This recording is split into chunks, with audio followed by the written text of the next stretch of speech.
journey begins. As the Northwest's leading supplier of sports and training equipment to clubs and schools, Michael Murphy Sports makes ordering your club gear effortless. From the first call to delivery, our team supports you every step of the way with next day nationwide delivery. Call us on 9128 or shop online at michaelmurphysports.ie. The Naughty Alarm Clock. The Naughty Alarm Clock. Highland Radio. Thanks for the crack this morning. Thanks to Gregory Hughes for keeping me right on the big money giveaway. So I'm giving away $2,500 next Friday. That's what I was saying to you about. See there you go. That's mighty. So isn't it? $2,500 on the Drive Time show This Friday. $2,500 with you. Yeah. And then 10. Wow. I know. $15,000 still there. Mighty. That's good, isn't it? That's savage. Also, I wanted to get in on your show as well too. So Thanks. That's good. You had a good week off, did you? I did. I'll chat to you again, but I did climb Muckish with Wee Lee and a couple of friends and stuff. It was great. The miners' path, tunnel and the poly painting, painting, good and stuff. Busy boy. Ah, no, It's I nice. loved it. And a big lie into till 7:30. 7:30. 2 hours extra sleep on a deal. I could get used to that. Don't get used to it. All right, okay. I'll leave you to it, right? Because they talked about starting the breakfast show at 6 now. Are they? You were chatting about that when you were away. Yeah. See that Marty Frill, you couldn't be up to him. See, he'll take it on. He'll take He's it like on. a set of stairs, you know. He keeps going up. Could be up to anything. Oh, you're good for nothing. Good luck. All right, good luck to you, Lee Gooch. Back with you tomorrow morning at 6:30, of course. It is just after 9, a minute past 9. Let's get a news update and we'll go over to Donna Marie Doherty. Good morning, Donna Marie. Thanks, Greg. Good morning. Over 1,500 children are on waiting lists for crashes in Donegal. Public figures have revealed that in this county there are 404 children under the age of 1 on waiting lists with only 13 places available and 593 children aged 1 to 2 with only 14 places available. Finally, 570 children aged between 2 and 3 years old are on a list while there's only 78 places available for them. Early Childhood Ireland warns that without sufficient investment in the sector in Budget 2026, efforts to expand capacity will fall short and in turn children and families will suffer. The funeral of a 9-year-old boy who died in Dunloe is to take place on Thursday. Joey Forker passed away on Friday evening following an incident at his home in Meanmore. His funeral mass will take place on Thursday at 12 noon in St Cronus Church with interment in Mahragan Cemetery in Gweedore. Gardaí say they received a report of a public order incident in Letterkenny yesterday evening. It's understood a man had a large knife on his possession. It happened at 7:45 at Upper Main Street, and Gardaí say investigations are ongoing and that no further information is available at this time.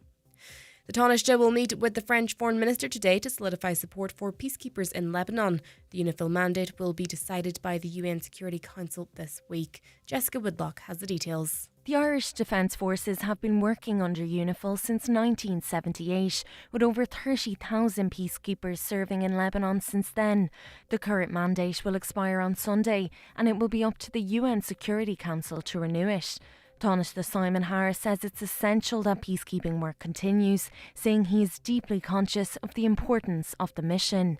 He's held meetings with counterparts in Lebanon, Italy, the US and with UN officials in recent days to strengthen support.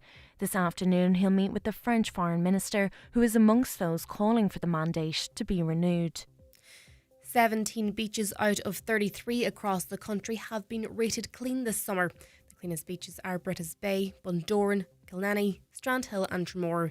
Kelly Beggs was also rated clean, with inspectors praising the recycle facility and colourful planter boxes. Irish Business Against Litter spokesperson Conor Horgan has more on where ranked lower. There are still some littered beaches, unfortunately, White Bay in Cork and Dogs Bay in Galway, but they're very much the exception now. Dingle has slipped to littered, one of only 3 areas to be branded littered in our survey of 33 areas in total. So that'll be a disappointment for an area that garners lots of tourists each summer. Looking now to weather, a mix of cloudy periods and sunny spells this morning with highest temperatures of 19 to 21 degrees. That's all for now from the newsroom. Back with more at 10 o'clock.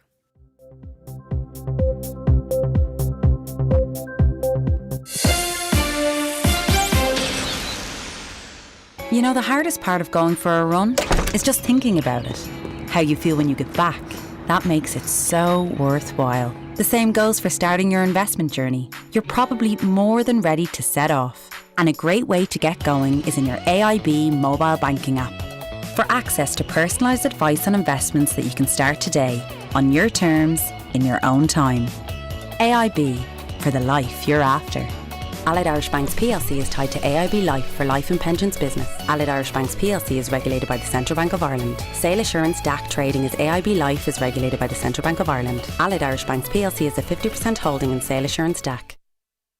The county's number one talk show, The 9 till Noon Show on Highland Radio. And now, it's time for the talk of the Northwest. The 9 to Noon Show with Greg Hughes on Highland Radio. Hello, good morning, and you're very welcome along to the 9 till Noon Show here on Highland Radio. It is the start of another week. It feels a little bit like the end of summer. I don't want to say that out loud, but I see school buses on the road and I see the weather is going to get a little bit worse as the week wears on. But you know what? We had a good old summer, and who's to say we won't get another blast in September. All right, busy households out there this morning, are there? Kids going back to school in August still doesn't settle with me. Doesn't feel right. It should be September, but anyway, that's all fine. Anything you want to talk about on the show today? We've got loads lined up for you, but of course, always welcome your contributions. 086 60 25,000. That's the WhatsApp and text number. You can give us a call to an 074 91 25,000 or email comments at highlandradio.com. And if you do have kids out of the house this morning and you get home and you have a bit of time to yourself, well, why not watch the show? We're on the YouTube app, so that's your smart TV, your Fire Stick or your mobile devices. We're streaming the show live for you to watch on Facebook as well and on the X platform. Right, let's start with the Derry People Donegal news, and it's the story of the most tragic incident, something that is impossible to put into words, really. And unfortunately, through different circumstances, there has been this wave. I don't know how to phrase it. I'm so conscious of not saying the wrong thing because I can't articulate what I'm feeling inside myself. But this, it's just tragedy after tragedy after tragedy, it would seem, particularly affecting young people across this county. And it's just really hard to articulate. It's very easy to understand, in a way, the sadness that's in some homes across our region this morning because of these recent tragedies that are incredibly difficult to even comprehend them happening. The story on the front of the Derry People Donegal News is about the funeral of 9-year-old Joey Forker, who tragically passed away in Dunlow on Friday evening. His funeral will take place on Thursday afternoon. The tragic incident, which involved machinery, happened in Meanmore on the outskirts of West Donegal town on Friday. Gardaí and Emergency Services responded to the incident at the Dunlow premises. The young boy was pronounced deceased at the scene. His body was removed to Letterkenny University Hospital, where a post-mortem examination was due to take place. An investigation has also been launched by the Health and Safety Authority. Gardaí confirmed, but he was clearly a most beautiful young, obviously young, but energetic young boy. And just reading some of the tributes to him, he was absolutely, obviously, clearly an amazing young lad. And unfortunately, through different circumstances, we've lost a lot of amazing young people in recent weeks. And I suppose too, and I'm open to suggestion on this, a lot of people are trying to process it. I think particularly young people at this time, many encountering sort of death and dying for the first time of all different ages. I don't know if we have a role in maybe, offering some advice or whatever in relation to that. But if you're out there and, you think there is something that could be proactive and useful but sensitive, let us know. If we have a role in, I don't know, offering information or advice or whatever it might be, we're already looking at that. But please, engage with us, 086 60 25,000, because as well as the devastation in households and communities right across our county, then there's that effect that on young people, the peers of those who we've lost, and they're trying to sort of make it all make sense. And then we as parents, what do we do? How do we deal with it? What's the right thing to say? What's the wrong thing to say? What's the right level of support? And we're working on maybe doing some interviews to assist in that. But as I say, if you anything you want to sort of contribute to that, 086 60 25,000, or give us a call on 07491 25,000. But as I say, and it's almost impossible to articulate, but I hope the families of those that have lost their loved ones understand how supportive we as a community are of them, and feel their pain too, not on any level that they are feeling the pain, but genuinely. I think we're all sort of feeling it, if that makes sense. As I say, it's hard to know what to say, but if you can assist in that, let us know. 086 60 25,000, because there is something that we need, I feel we need to be doing that's proactive and helpful and sensitive. The Derry News this morning, the prior of Tumbaka, is that how you pronounce that? Oh, sorry, it's Termanbaka, my apologies. Father Stephen Quinn has appealed for community support to protect the retreat centre and the people who use it. His call followed the deliberate setting of fires in the grounds of the Derry building every night last week by groups of young people. In one incident, wood was piled around a tree and set alight, which resulted in the fire brigade being called by local councillor Gary Donnelly, who noticed the blaze. On to the nationals now, and the Irish Times reports on Tusla, and it has a local interest here as well. There were delays assessing reports of possible abuse, neglect or mistreatment of children in County Donegal because of intractable staffing problems and burnout in Tusla, the Child and Family Agency and internal review found. While concerns reported to Tusla were screened within 24 hours, there were delays carrying out more throughout initial assessments of children, the review said. Well, maybe that's thorough. Staffing shortages meant a significant waiting list had built up in the area, which required an immediate response from management to address. It said Tusla's service in County Donegal was under pressure, with social workers telling reviewers emergencies often pulled staff away from routine work assessing, lowering priority cases. The review said cases had not been allocated to social workers due to persistent staffing difficulties. 3 out of 5 senior social workers posts were vacant, the team said. That's massive. This is Donegal, by the way. Tusla staff in County Donegal reported being burnt out and said they were constantly worrying about which member of their team would leave next, the review said. Staff spoke about feeling overwhelmed with their low workload, which some said made them feel useless and incompetent. Social workers were concerned for the well-being of their team members and the impact of the staff shortages on the services provided to children and families, the review said. Many said the full extent of the problem in the local services were masked because staff had been able to take on extra work.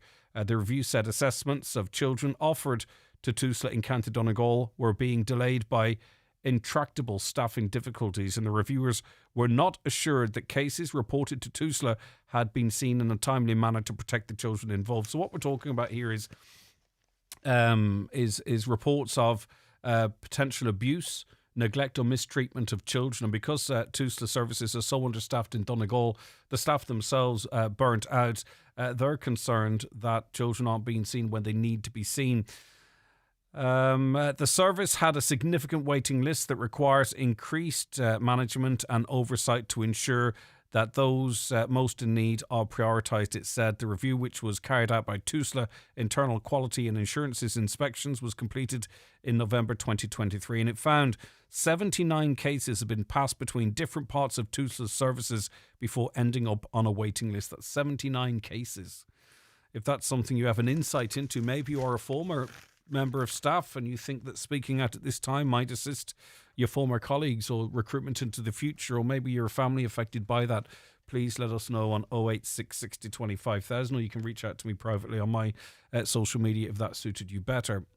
The Irish Daily Mail this morning: a senior Lebanese intelligence officer has been accused of obstructing the investigation into the murder of Donegal soldier Sean Rooney. Israel Defence Forces, that's the IDF, spokesman Colonel Avichai Ardre claimed a senior Lebanese army officer collaborated with Hezbollah to cover up the attack, which he attributed to terrorist elements. However, the Lebanese army strongly denied the allegations. The claim comes as the UN Security Council meets today to vote on whether or not to continue its United Nations interim force in the Lebanon. It's a peacekeeping mission. Of course, the United States and Israel don't want them there.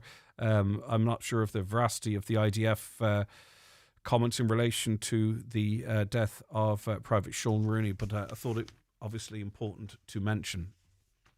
The price of rent continues to go up and up and up, and many of you know this, and many of you are feeling this. Rents are the lowest in Donegal, but that doesn't tell the whole story, of course, because our disposable income, our average wage are also among some of the lowest in the country. But rents climbed by an average 1.6% in the second quarter of the year, with the national monthly average now €2,055 per month. Can you imagine paying rent €2,055? The average rent around Donegal's $1,200, but that means some are paying $1,500, $1,600, and others are maybe paying $800 or $900, dependent on the quality of the accommodation. But €2,055, and that doesn't actually, if you're able to pay that for 2 years, my understanding is that doesn't actually benefit you in terms of your ability to pay a mortgage. So say, for instance, obviously you'd have to have an awful lot of money to be paying $2,000 rent per month, but also saving for a mortgage. Surely paying rent in this country, and it would be I think a significant move by the government, should count towards your ability to pay a mortgage as well, your ability to pay high rents. Well, according to the latest quarterly rental report by daft.ie, the cost of renting jumped for the 18th consecutive quarter. The average open market rent nationwide between April and June was $2,055 per month, up from a low of just $765 per month in 2011, and 51% higher than before the outbreak of COVID-19. And I think too, there is obviously additional funds on top of rent as well that perhaps is not being counted in this survey in counties like Donegal for that matter, but significant increases and a significant amount of money for anyone wishing to get out onto their own. £1,200, the average rent here in Donegal.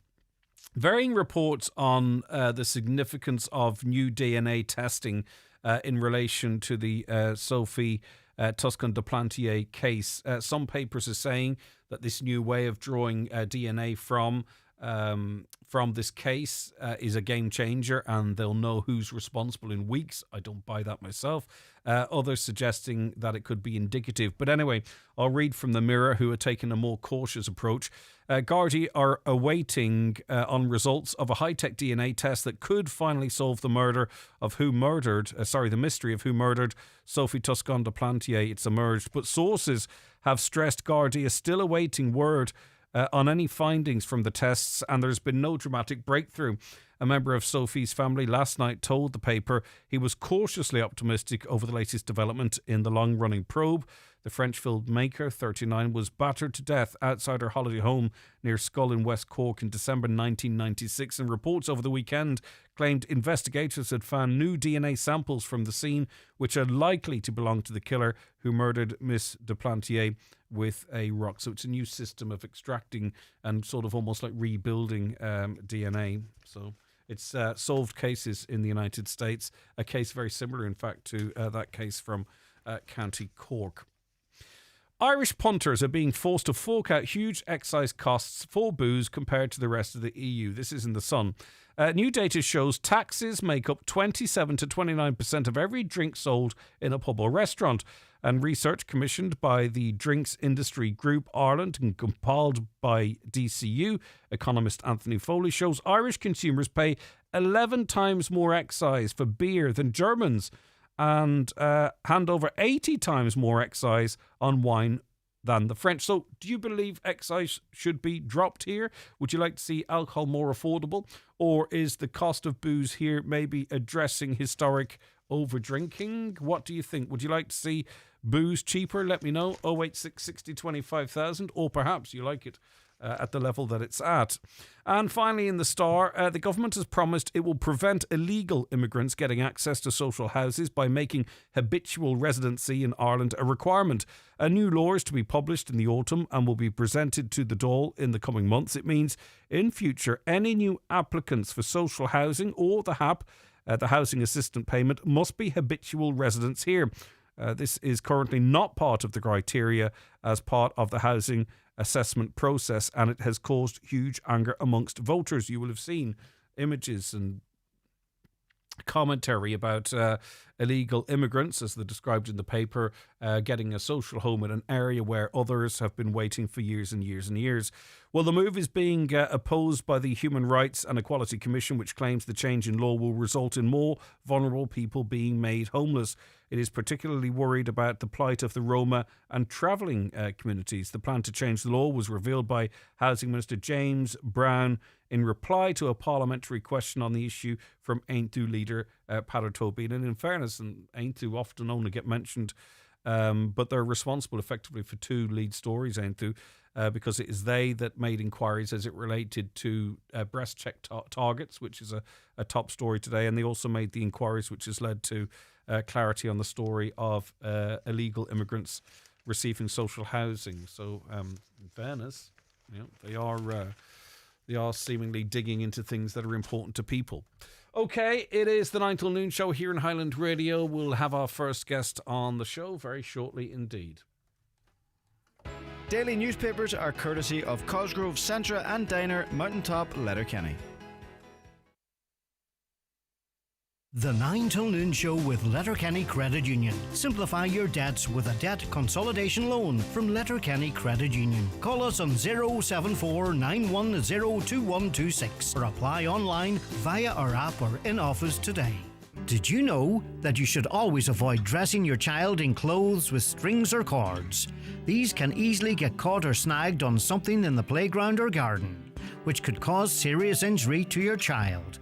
Visit mychild.ie for advice on pregnancy, baby and toddler health. Discover amazing deals at Floyd's Restaurant, Ballymagorry, Strabane. Enjoy a 2-course menu for £19.95 Monday to Friday, Euro for pound night Wednesday and steak night Thursday. Sunday carvery from 12:30 to 3:30. Party packages and function rooms available. Call 02871 382905 to book. Welcome to Cherrymore Kitchens and Bedrooms in Donegal Town. Discover affordable luxury with our bespoke fitted furniture solutions. With almost 30 years of serving Ireland and the Northwest, we're your trusted experts. Visit us Monday to Friday 9am until 5pm and on Saturdays from 9am until 3:30pm. Book your free consultation today on 074 972 5822 or visit cherrymore.ie. Cherrymore Kitchens and Bedrooms, where affordability and luxury combine. Get ready for the new school term at your local Maple store. Whether it's stocking up on lunchbox snacks, after-school treats or everyday essentials, we've got everything you need. Plus, when you spend in-store this month, you could win a back-to-school box packed with snacks, stationery and more. Pop into your nearest Maple, Milford Express, Carrigart, Falcarra and Castlefin. Express, Burton Port, Derrybeg, Ballyliffin or Moville. Maple stores, keeping it fresh, local and convenient. Follow your Maple store on Facebook for more. Did you know you can earn up to €14,000 tax-free if you rent a room in your own home to students? If you're in Letterkenny and have accommodation to rent, maybe a house, apartment, digs or a room, the Students' Union at ATU would love to hear from you. Call 086 77 02 700 or email suwelfare.donegal@atu.ie to have your property added to their student accommodation list. Are you looking for a new car, a holiday, or to pay off those bills? With Highland Radio's mega summer draw, you could be the next person getting this call. Yeah, the name was pulled out, Dolores. Oh, God almighty, did some of us won. I enter them every time. We're giving away €2,500 in cash every Friday until September 5th. And on the 5th of September, one lucky winner will take home €10,000 on the 9 till noon show. Head to highlandradio.com and enter our mega summer cash draw now. Don't miss your chance to make this summer unforgettable, only with Highland Radio. Join the Highland Roadshow team from 11am to 2pm this Thursday the 28th of August as we team up with Bus Éireann to celebrate their Customer Appreciation Day at Letterkenny Bus Station. We'll have cracking music mix, some great spot prizes and merchandise giveaways on the day. If you're in the area, come along and join us. That's the Highland Roadshow from Bus Éireann at Letterkenny Bus Station this Thursday morning from 11am. Highland Radio Time Checks brought to you by EirGrid, the operator and developer of Ireland's electricity grid. EirGrid, powering up communities, powering up Ireland. The time is...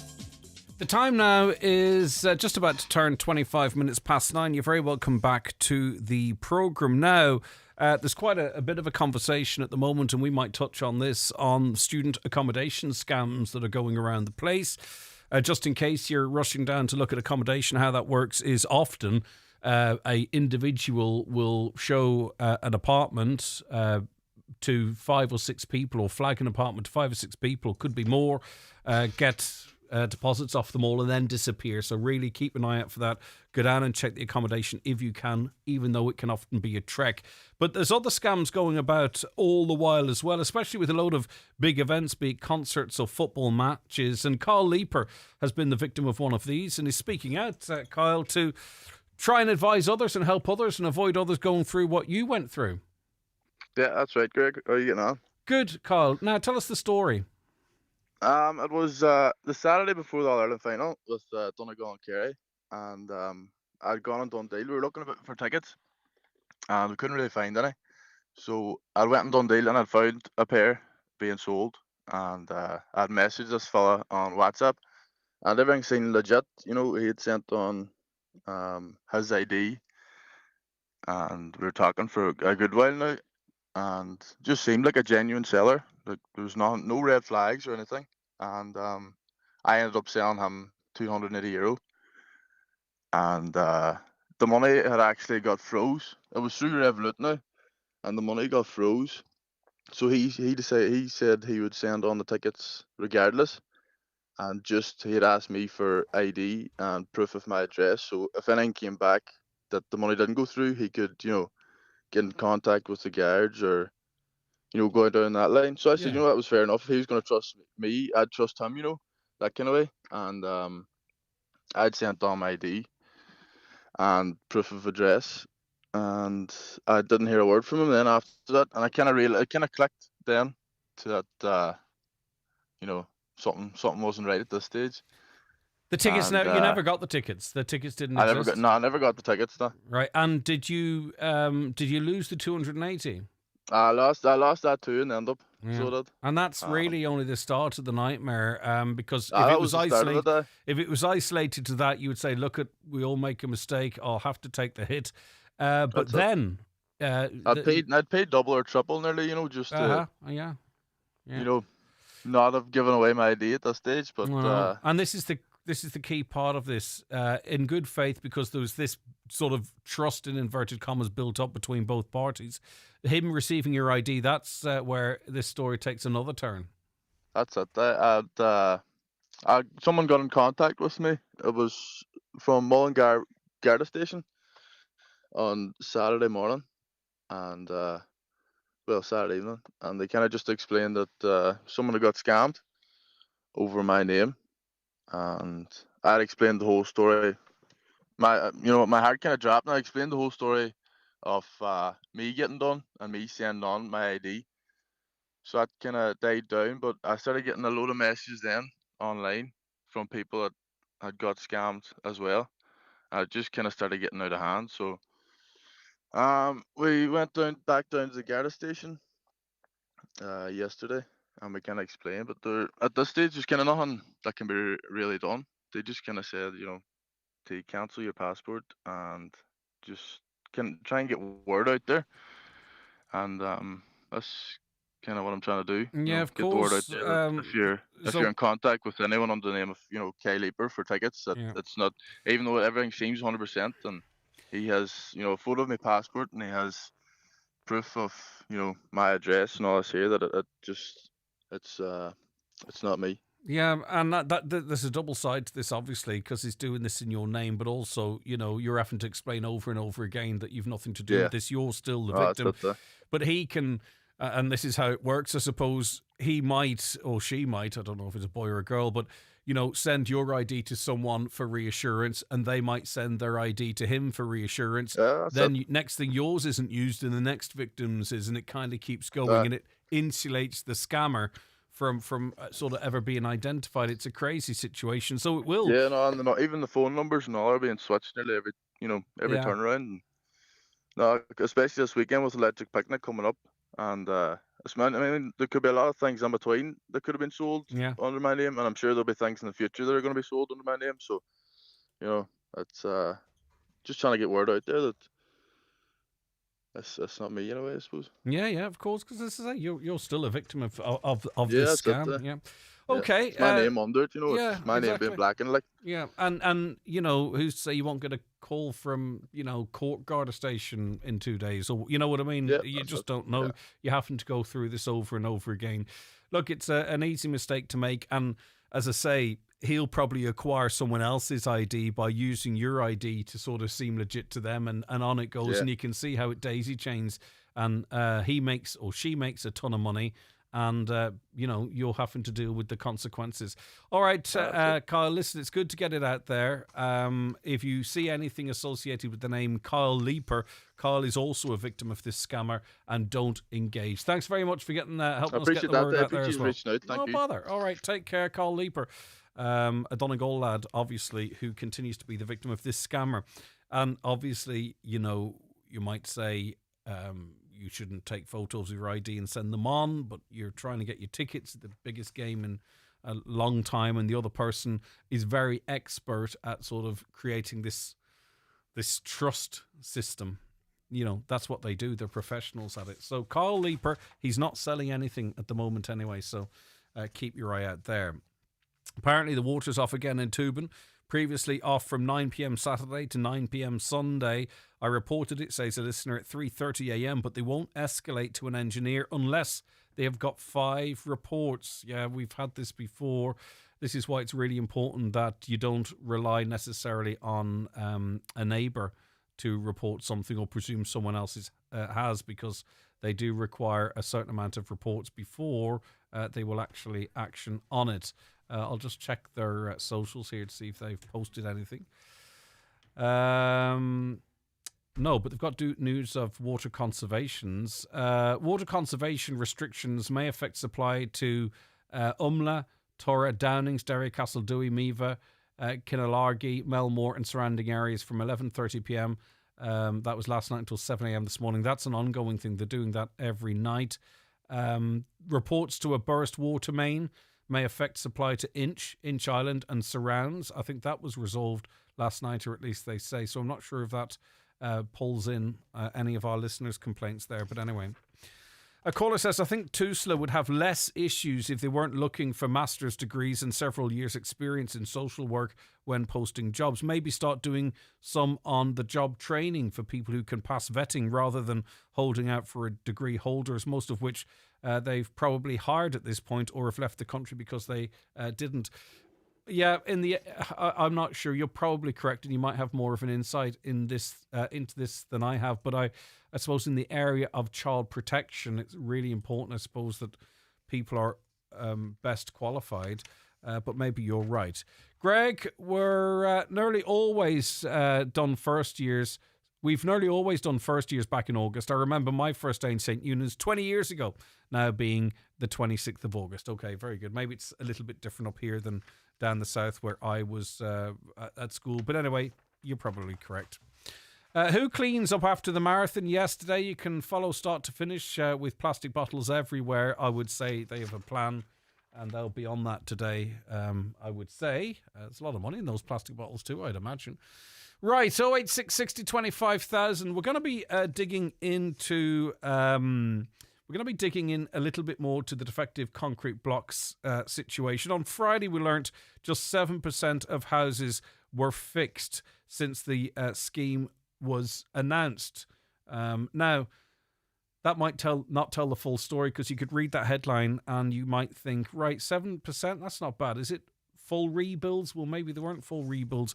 We'll dig into that a little bit more with someone who's very across that whole subject after we take a break. The 9 till Noon Show is brought to you by Letterkenny Credit Union. Digital loans now available. Apply online or via our app today and get your loan transferred directly to your current account. If you're aged 59 to 70, we will invite you for a free HSE bowel screening home test. Screening can help find signs of bowel cancer early, before any symptoms show, making it easier to treat. My Future Fund, the new auto-enrollment retirement savings scheme, is coming. You pay in, your employer pays in, and the state tops it up. It all adds up to a great way to save for your future and something to look forward to. For more information, visit gov.ie/auto-enrollment. Brought to you by the Government of Ireland. Get the job done with the right equipment delivered direct from Watson Hire in Letterkenny. Free delivery on all equipment has been extended to the Finn Valley area, including Ballybuffet, Stranorlar, Castlefin and Killygordon. With great daily and weekend deals available, call Watson Hire, Lisnen in Letterkenny on 9167777. See Facebook or visit watsonhire.ie. Bingo every Monday night at the Halfway House Bingo, Burnfoot. Doors open at 7:30 with eyes down at 8:30. €2,500 must go. Snowball is now €1,400 on 45 numbers or less. If you're not in, you can't win. That's the Halfway House Bingo, Burnfoot, tonight at 8:30. If you're getting married in 2025, BizPrint can take care of all your printing needs. Not just invitations, but save the date cards, order of service booklets, table plans, and so much more. See what's available at weddinginvites.ie or call BizPrint on 9177955. Tired of car troubles? Your brand new 252 Suzuki awaits at Barry Brown Cars. With 0% finance, a rock-solid 10-year warranty, and Suzuki's legendary reliability, you can drive away with complete confidence. Visit Barry Brown Cars in Milford or Donegal Town today. Your journey to 10 years of worry-free motoring starts here. Don't delay when you get your bowel screening invitation. Call us today on 1800 45 45 55 or visit bowelscreen.ie. From the HSE. We're joined on the programme now by a name that's been synonymous with the Defective Blocks campaign. He's stepped away somewhat from that now, but is an effective homeowner. And I suppose, Michael, really, this is the type of crisis you never truly step away from because it's ever present. Yeah. Morning, Greg. How you doing? I'm doing okay. Good. I think probably you definitely don't get away from it when you're in the middle of rebuilding your own home. And I suppose what as a campaigner and probably one of the lead campaigners, you talk hypothetically. You talk about information that you've gleaned from other affected homeowners, and if anything, it's enhanced when you go through the process yourself. And I suppose all of the shortfalls that we highlighted, Greg, the whole way through over the years, come home to roost whenever you're in the middle of it yourself. And while it wasn't a case of thinking people were overstating it during the campaign when you weren't actually in it yourself in terms of a rebuild, it definitely comes home to roost as to how real it is for everybody. And I would count my own coping skills pretty good. Blessed with a good, solid family around me. I was lucky enough to have enough money to get the rebuild up and running, which I know is not the case for a lot of people out there. So I don't feel sorry for myself, but I definitely feel angry that I'm in this position, and money that I suppose we're setting aside for retirement is now all being swallowed up and more in a rebuild again that you should never have had to do. Yeah. Before we talk about the remediation and the percentages, 2,870 applications in 5 years. That is the tip of the iceberg. And of course, it doesn't include social housing and other buildings. Of course, they would come in through a different way. Why is the figure, do you think, still under 3,000 5 years on? It's just the inaccessibility of the scheme and the realization that I came to loud and clear, and I'm absolutely adamant about this, is that delay was by design. There's none of this here accidental in hindsight, Greg, and that's genuinely my view on it. It was designed in a way that while we had the biggest redress scheme in the land announced in one hand, carefully carefully created constraints ensured that there was never going to be a tsunami of applications. And that was done quite deliberately. So what they have done is they really give enough oxygen for people like myself that had enough money, although there's money that was set aside, like I say, for retirement, whatever the case may be, to go get the process going. They knew that there was going to be so many left behind that they were never going to get an avalanche of applications. And, you know, who's to say maybe when they have bled that dry and there's none of us left out there that has that bit of money to get the fund up and running, they will then go and look at it. But it seems to be it's going to be just they're going to drag it out as long as they can, and as long as there's some applications coming through at a high level, you can say the process is working. But on the ground, we know it's not. It would be interesting to see if there were some sort of, government-managed end-to-end scheme, the likes that Sinn Féin have promised, and it's like everything, of course, you would have to see what the situation was when any party were in power. But do you think there's a large cohort who don't have any available funding, don't have access to borrowings, that simply say, well, I can't even apply to this until such... I mean, there are people that probably can't even get the 500, 600, 700 quid together for the visual assessment to even get the ball rolling. That's a fact. So do you think if you would see an avalanche of applications onto this scheme if it were more accessible? There's no doubt in my mind about that whatsoever. And you brought up the Sinn Féin part there, Greg, and it was never political for me. At any point, it was never political. It was about giving what was in power every possible chance to go do the right thing with the guidance that we give them from the lived experiences of people. And when it became crystal clear that there was no appetite on their part whatsoever to go do that, we had to look then as to where the next biggest alternative was, and the biggest opposition party was Sinn Féin, and that was why, and the only reason why we got involved with them on this, and we created the People's Document. You'll remember that, with the 4 principles on there, the 4 Ps, the property, all affected properties, because no one was guilty in this. The people, no one left behind for the same reasons. Nobody was guilty in this. The process was end to end, and the end to end reason was that you wouldn't have local contractors bogging the Ironman, which does happen here.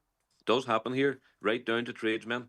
That end-to-end scheme taken on by the state would ensure that there was buying power, that wouldn't happen. It would happen at too big a scale. And then the prevention part, proper regulation or proper enforcement of regulation based on science, that would never happen again. If you think about them 4 Ps, Greg, all them problems go away. But if you think of them 4 Ps, that allows everybody to apply, and the state wasn't prepared to honour that. That's the bottom line.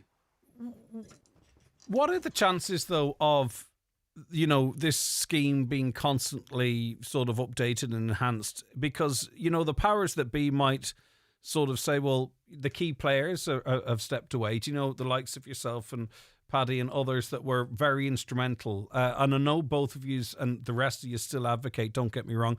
And then you see Mag sort of standing down. The government might lean back and say, well, look, obviously we're doing something right because... the campaign as such has been handed over to elected councillors and a TD, and not necessarily, a people's movement any longer. Government ministers locally, government reps will say, well, the scheme's working, it can be constantly enhanced and blah, blah, blah, blah. I'm not saying that's not true, but that's... so everyone has a position here, right? So where do enhancements or changes come from this? Could Sinn Féin even sort of water down their promises if there's no sort of grassroots high-profile campaign on this? I just wonder where we go to into the future now. That's a concern. It's an absolutely legitimate concern. Now, that said, we have an elected TD, and I'm sure Charles Ward, although there's very little correspondence with him, but I'm sure he's doing his bit down there. The 4 councillors that we have within the power that they've got available to them will be doing what they can here. But you're right, the people movement, I think, was what made it different. And it was, and I'll go back again to the same thing, Paddy Diver brought about the people movement, and that is missing now. And I think what happens is you've got people now getting on with stuff, and you can see there's people moving forward. But that's the people that's in that bracket, like myself, that had some funds to get up and running. My worry is for the people that are not in that bracket and can't get off the ground. And the other part too, Greg, which was really soul destroying, we talked about the 4 Ps, and that's utopia. That's really what we're entitled to. But the compromise position that we asked for was very doable for them. and they wouldn't even take that on. And the first, with two asks in that, one of them was the penalty-free downsizing. In other words, if you're going to give somebody a grant of 400,000 anyway, based on the size of their house, but they were 100,000 short, give them the 400,000. Allow the proper checks and balances to make sure the money went into that house, but let them go build whatever size of house they could for that 400,000, and they're not depending on a bank. So that allowed everybody into the scheme, not just the people who's in the bracket that I talked about, that includes me. That was the first thing. The second one was transfer of eligibility. So if a pensioner wanted to sell their house and go and live in a wee house at the end of the village or whatever the case may be and see out their last days, sell the house, but the grant went with the house. That meant the house was worth something as opposed to nothing. Now, it shouldn't matter to the state if they're paying that money out to that address and it's the pensioner that owns it or the person that buys it, but they weren't prepared to do it. And it became very clear to me then why. But the truth is... It's back into the same story, Greg. Yeah, I know exactly what you're going to say. In this one. Yeah. The reason that they didn't want to do it was that would cause the avalanche to happen. Everybody could then apply. It was then open and possible to everybody, and they weren't prepared to let that happen. And that was why they wouldn't let us do penalty-free downsizing or transfer of eligibility. And it's shame on them for that.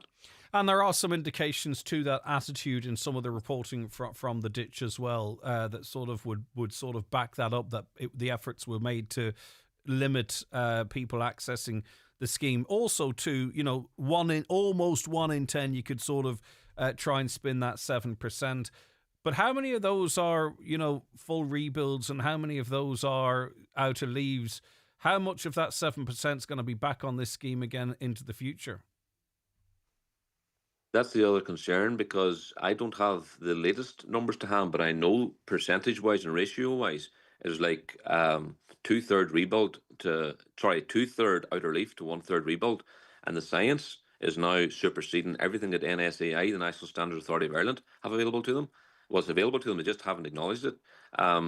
And it's very possible that we have got the majority of that 7% that's going to be in a position where they have to come back round, avail of this 40-year state-backed guarantee, and go through this nightmare twice in their lifetime, and that is just morally wrong. Yeah, and we're probably going to see with the council how the scheme might best work in the private sector, if that ever gets off the ground, in terms of controlling costs with contractors and multiple builds at the same time. I don't know the ins and outs of that, but there is this issue as well. People that I speak to, they don't know what their shortfall's going to be yet. They're like, well, we don't know what we're going to have to come up with. Some people have access to funds, others don't. And also the delays in receiving stage payments as well. We were speaking to a gentleman who, in a week or so, his rebuild should be beginning, but the contractor says, look, I'm working on another couple of houses. It's taken forever to get the money off the local authority or through the local authority off the housing department. I can't take on another defective concrete block property because I can't bridge these gaps. Again, we're told that that's being worked on, but these are more issues that affect particularly those less resourced. And I think that there are certainly things that could help a bad situation and make it a lot better. There definitely are. One of the things that is that, this idea of a maximum 6-stage payments. That's why then you'll have a contractor holding out then for, as big a sum as possible to make a submission. While he's holding out, what he's doing is he's working off credit to make that happen. So, for example, if it was 12 stage payments that you could get on with smaller stage payments, it allows that cash flow to flow more freely. Things like that should cost the council nothing to do, other than the fact they've got maybe twice the amount of processing. But that's purely an admin task, and that's if that's the biggest problem they've got, then they're not doing too bad. I think simple things like that are still being left on the table when they could be actioned.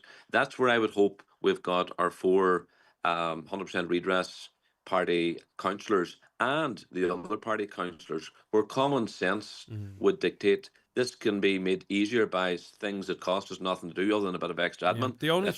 The only thing I've observed over as long as I've been sitting in this chair is it almost feels like 99% of issues are resolved or there's movement on it when the people themselves outside of the system. To be honest, we no harm to Charles Ward, but he can ask a question every other day about this and seek answers, and he'll be given a stock answer and nothing moves forward. But and that's no shade on him. It is just the way the system works. Definitely not. It's just Yeah. the way the system works. So you can be seen as advocating, but I it think doesn't that- fundamentally do anything.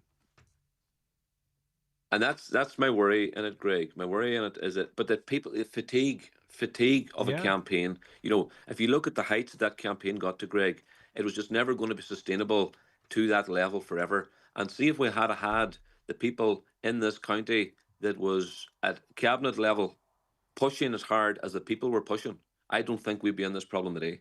But that didn't happen. That didn't happen, unfortunately. And I think someone described it before as, you know, the government approach is to, you know, let the air slowly but surely leak out of the balloon, and eventually it'll come back to earth. And I think that's what they successfully did. They just wore us out.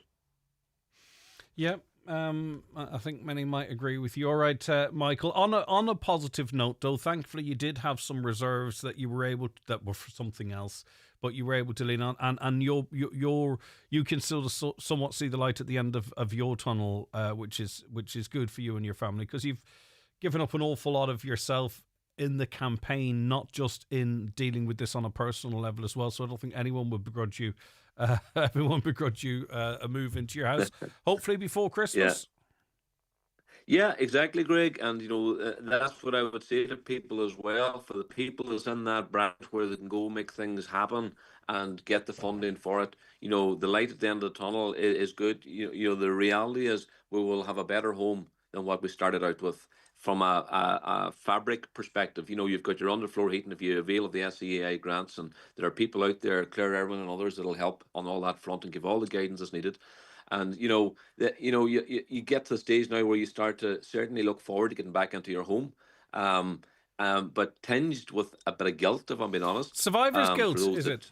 Can't get there. Almost like survivor's guilt. Is it almost like survivor's guilt, if you know what I mean? Yeah, I think so. I think so, Greg. Yeah, and it's very, very real. And there's a lot of people out there that I'll still get phone calls every week, and I suppose every bit just gives you that sort of sense of, lucky in one way. That's why I say I don't feel sorry for myself, but I feel angry. Yeah, but you are going to have to, and you are going to have to find the space to allow yourself, especially with everything you've contributed, to enjoy your house with your family, and that's what everyone would want for everyone. Michael, thank you so very much indeed. I do appreciate your time. Michael Doherty there, who's an affected homeowner, but also one of the key faces of that campaign for a long time. Just breaking down those figures a little bit. So there have been 2,796 applications to the scheme 5 years on. 1,334 had met the damage threshold required to qualify for the grant, which is lower than I was expecting. 54 applications were refused or withdrawn, while 27 did not meet the damage threshold. Since applications to the enhanced scheme opened, there have been 164 applications in Clare, 64 in Mayo, 3 in Donegal, and 3 in Sligo, and the rest in Donegal. So there you go. All right, moving on after these. The 9 till noon show is brought to you by Letterkenny Credit Union, with monster loans available up to €60,000 for all occasions. Visit letterkennycu.ie. How would you like fresh organic goodness delivered to your door in the Inishowen area? Every Thursday, White Oak's Acorn Project packs up 6 tasty seasonal vegetables and brings them straight to your home, delivery free. It's local, healthy and perfect for families who love good food. Taste the difference today. Order online at theasacentre.com or call 07493 84866. We are here to help. F93 F104. Getting your first electric car is like meeting your partner's family for the first time. Nerves are normal. You were stressed about awkward silence with her dad. Now you chat for hours about sport. You worried her mum wouldn't like you. Now she likes you better than her own son. Likewise, once you experience how great an EV can be, you'll never look back, especially if it's a Skoda. Order your electric Enyaq or Elrock today. Skoda. Your local Skoda dealer is DMG Motors, Clare Road, Donegal Town. Telephone 074 9721 396. Hurry! The Hillary Summer Sale ends soon. Don't miss out on up to 50% off hundreds of made-to-measure blinds, curtains and shutters. Plus, you can still get €50 off your blind order when you choose electric. making controlling your blinds a breeze. But be quick, these offers end 26th of August. And if you find the same product with the same service for less, we'll match the price. Book your free and home appointment today or visit hillarys.ie. The Hillary's summer sale ends soon. Don't miss it. Conditions apply. The acclaimed play Three Hail Marys on Grain On Letterkenny, Friday, September 5th and Saturday 6th. See on grainon.com. Selling fast. Highland Radio weather updates with McElhinney's. Get back to school sorted with all the essentials from school jumpers to shoes. Visit our kidswear department in store or shop online at mcelhinney's.com today. Mix of cloudy periods and sunny spells this morning. More cloud will gradually build later this afternoon as southerly winds strengthen and a band of rain spreads across. The rain will be heavy at times with the odd rumble of thunder too. Temperatures 19 to 21 degrees. Just a brief item before 10 with Conor Hogan, spokesperson with Irish Business Against Litter. Good morning, Conor. Good morning. Thank you for joining us. Right, so good Pleasure. news for our beaches. Let's be parochial here up in Donegal. It's good news indeed that we do our survey of beaches and harbours around this time of year. The results are very good this time round. Our beaches and our harbours are cleaner than they've ever been. The majority are indeed clean. And the two areas that we surveyed in Donegal, Killybegs Harbour and Bundoran Beach, they are both clean. The last time we did this survey, they were both moderately littered. So they're following the positive trend nationwide. So it's really good news all round. And is it the actual water that you check, the surrounds? You know, will it be the pier in Killybegs or the actual beach in Bundoran? How do you, so what are you looking for and where? If not specifically, I mean, generally speaking, Conor. It would be, yes. In the case of the beach, it would be the actual beach itself, but it would also be the surrounds, like the road leading to the beach or off the beach, the car park that's serving the beach. There may be other amenities like maybe a sauna or something like that nearby, just at the beach. So the general environs are what we cover. And in the case of Bundoran, the report from Montashka was a glowing one, a virtual absence of litter throughout the large area. Some cigarette butts, that was the only thing we see, and there's maybe suggestion that there might be an awareness campaign conducted to advise people of how damaging cigarette butts are in the marine environment. But otherwise, for sure. A glowing report. All right, and also in a kind of a... Continue, yeah. Conor, my apologies. Go ahead. No, sorry, just in the case of Killybegs, the infrastructure was very well presented in terms of wooden seating areas and picnic tables. Again, a virtual absence of litter, some minor food-related items and fishing-related materials like lines and nets and ropes. But overall, an excellent report for Donegal. Good stuff, Conor. Thank you very much indeed. Conor Hogan there, and I think particularly welcome during the summer where it's busy, so that's good to see. Right. Hi, Greg. Another side to the DCB crisis is restoring mortgageability. The banks have submitted to the NSAI in what they need for future lending. The draft standard falls short. Department of Housing needs to engage with BPFI led working group on the DCB crisis. Okay, interesting insight. And listen, we're not finished with it. So if there's anything else needs highlighting, will not be found wanting. News on the way. We'll be back after. The 9 till noon show with Letterkenny Credit Union, now offering mortgages from €40,000 to €600,000 with no hidden fees or transaction charges. Letterkenny Credit Union, 9102127. Aldi's back-to-school lunches get 10 out of 10 for value. There's a whole range of tasty things to choose from, including bake-at-home white rolls, 4 for 95 cent. Wafer thin ham was $1.49, now just 99 cent. And 100% fruit kids smoothies, $2.49. Tell you what, someone's done their homework. Good food, good mood. From Aldi, while stocks last. All around Ireland, ordinary people are doing amazing things every single day with Return. They're turning empty bottles and cans into everything from vaccines to volunteer rescue boats. Like Buncrana Hearts Football Club, who are raising money through Return for sports equipment. Now, thanks to empty bottles and cans, their pitch is full. Join the thousands of initiatives using Return for Good at return.ie. Do you suffer from high cholesterol, menopause symptoms, digestive issues, anxiety, aches and pains, or a lack of energy? The highly trained team at The Natural Way Letterkenny can provide advice on natural remedies for a number of individual health issues. The Natural Way also has its own brand of herbal treatments to help fight fatigue, relieve digestive discomfort, maintain a healthy immune system, and alleviate common menopause symptoms. The Natural Way at Letterkenny Shopping Centre, your one-stop health shop. Attention Donegal, Derry and Tyrone. PD Bathrooms and Tiles are proud to unveil our newest and most stunning showroom in Lisfannon Business Park, Buncrana. Located right opposite the Northwest Golf Course, we offer unbeatable quality and incredible value. For 30 years, we've been the experts in total refits, stocking and serving as the sole agent for many top brands. Visit us today and transform your space with the finest bathroom and tile solutions. Telephone 93 95 884. PD Bathrooms and Tiles, where excellence meets value. Lisfannon Business Park, Buncrana, F93H10F. McGowan Hearing, your audiologist experts, now in Letterkenny, Buncrana and Carndonagh. Book your free hearing aid consultation in our clinic or your home across the northwest and beyond with Darren McGowan on 07191 00208. Live, on air, online and on the Highland Radio app. This is Highland Radio News.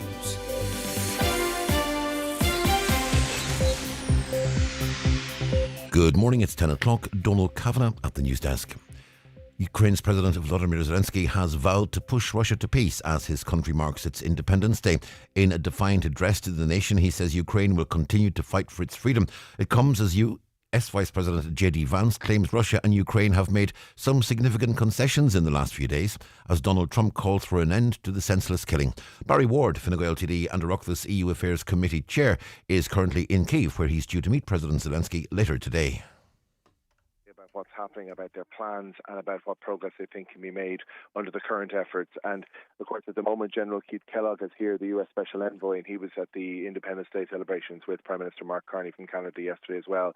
So a lot of international players in Kyiv today and yesterday, but really we're here to talk to the Ukrainians and see what they have to say about the possibility of peace.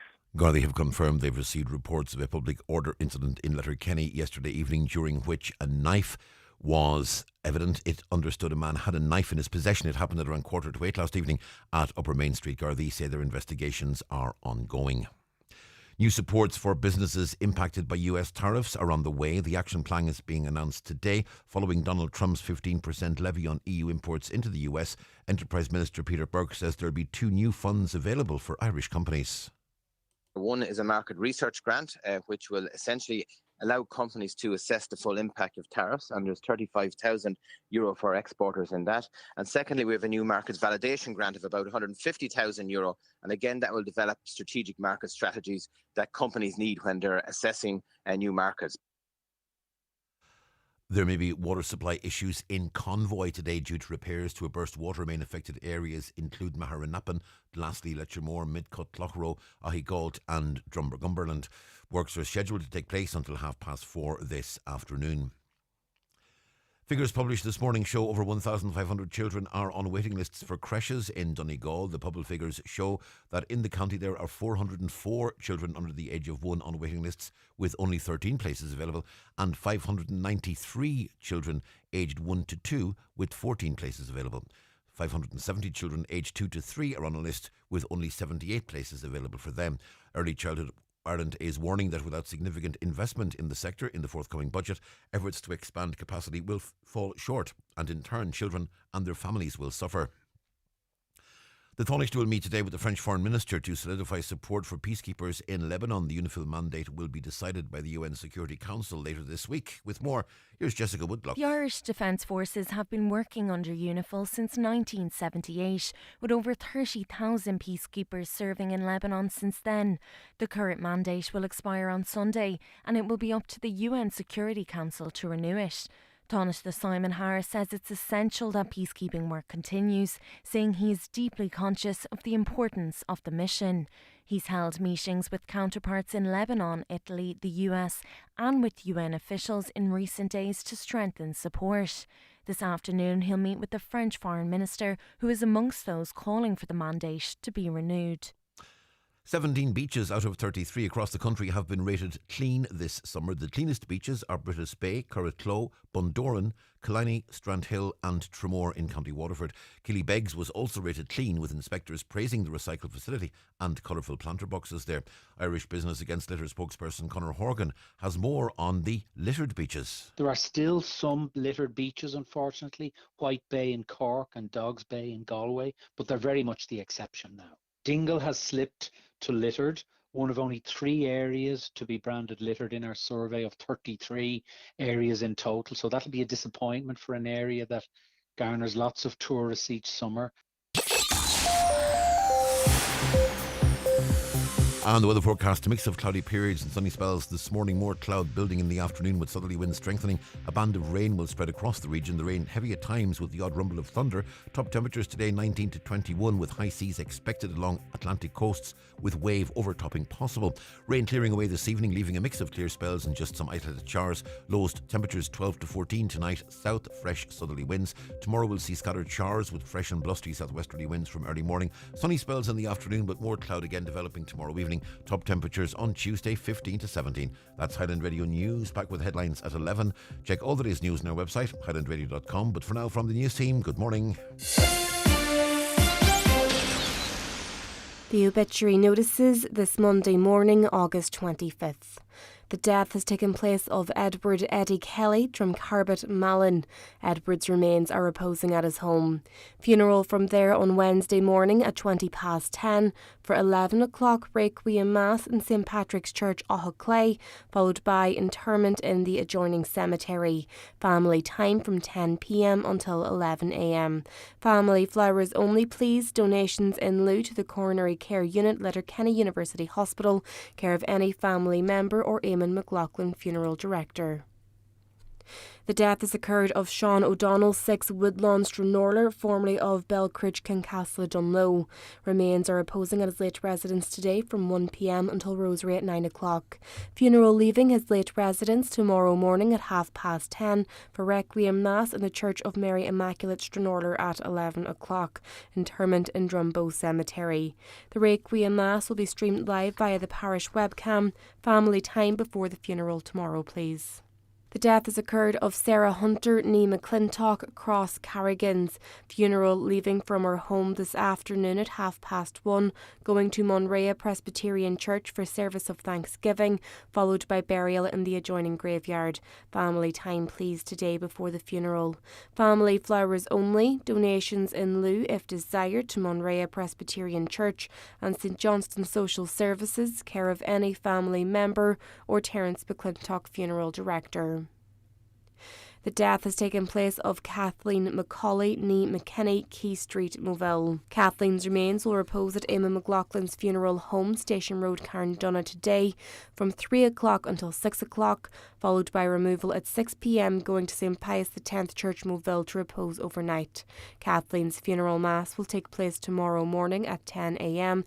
in St Pius X Church, Moville, followed by burial in Ballybrack Graveyard. Funeral mass can be viewed live on movilleparish.com.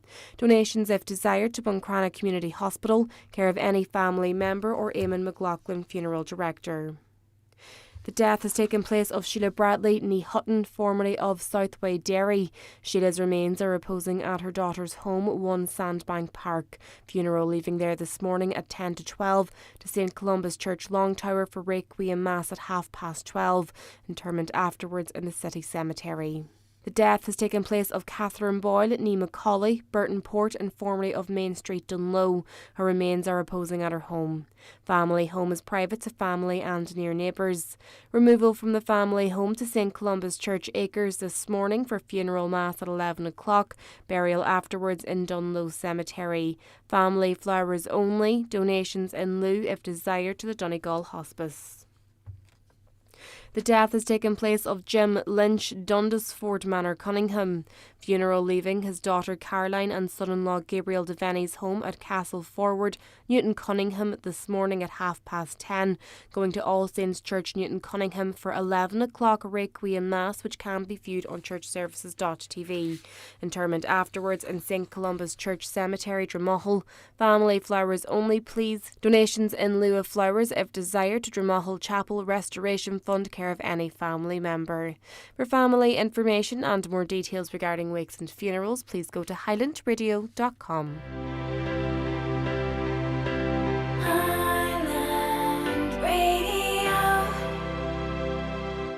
Deirdre, when you're picking your kids up at school, will you get mine too? I've run out of petrol and my insurance doesn't have breakdown assistance, so I'm stranded here. Don't tell the kids that though.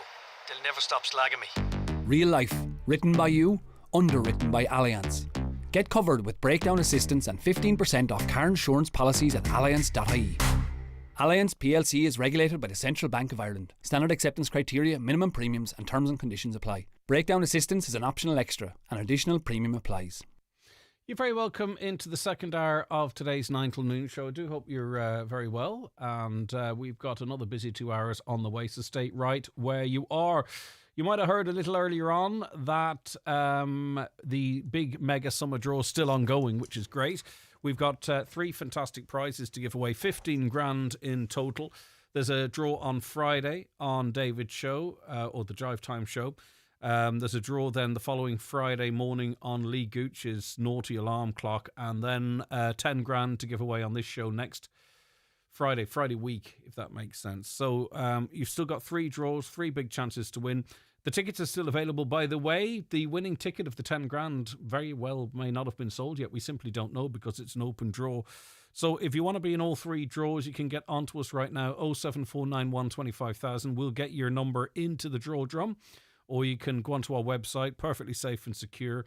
Tickets are from just a tenner. One's 15, 5 for 10. Obviously, please only buy them if you can afford them. And have a bit of crack with it, because it is good fun if you win. I can tell you that. I haven't won much myself, but there you go. So 3 draws, 2.5 grand, 2.5 grand, 10 grand.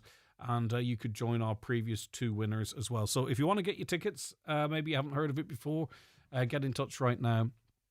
On 07491 25,000. On the issue of defective concrete blocks, hello Highland Radio, I'm listening at the moment. On the defective block issue, I wonder if you'd mention the issue of the 40-year guarantee. Yeah, we did talk about that in the past, but listen, we can get into specifics as well. Greg, should Donegal County Council supply a mobile home to people who have a SI house that's falling down for the people who live in it? Should they supply a mobile home on site of the house? The corners of this house are completely gone. I just covered them with felt to try and get this winter out of the house where my 2 sisters live, and they'd sent in some really quite horrendous photos of that situation.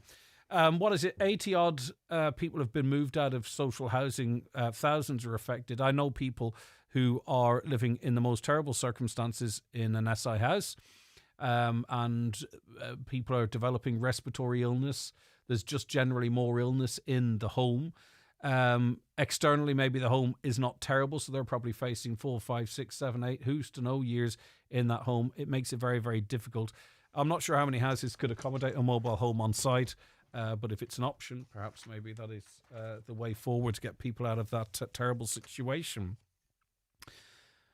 Morning, Greg. I personally think with the tragedies that took place recently that the first place these kids should be offered help is at school.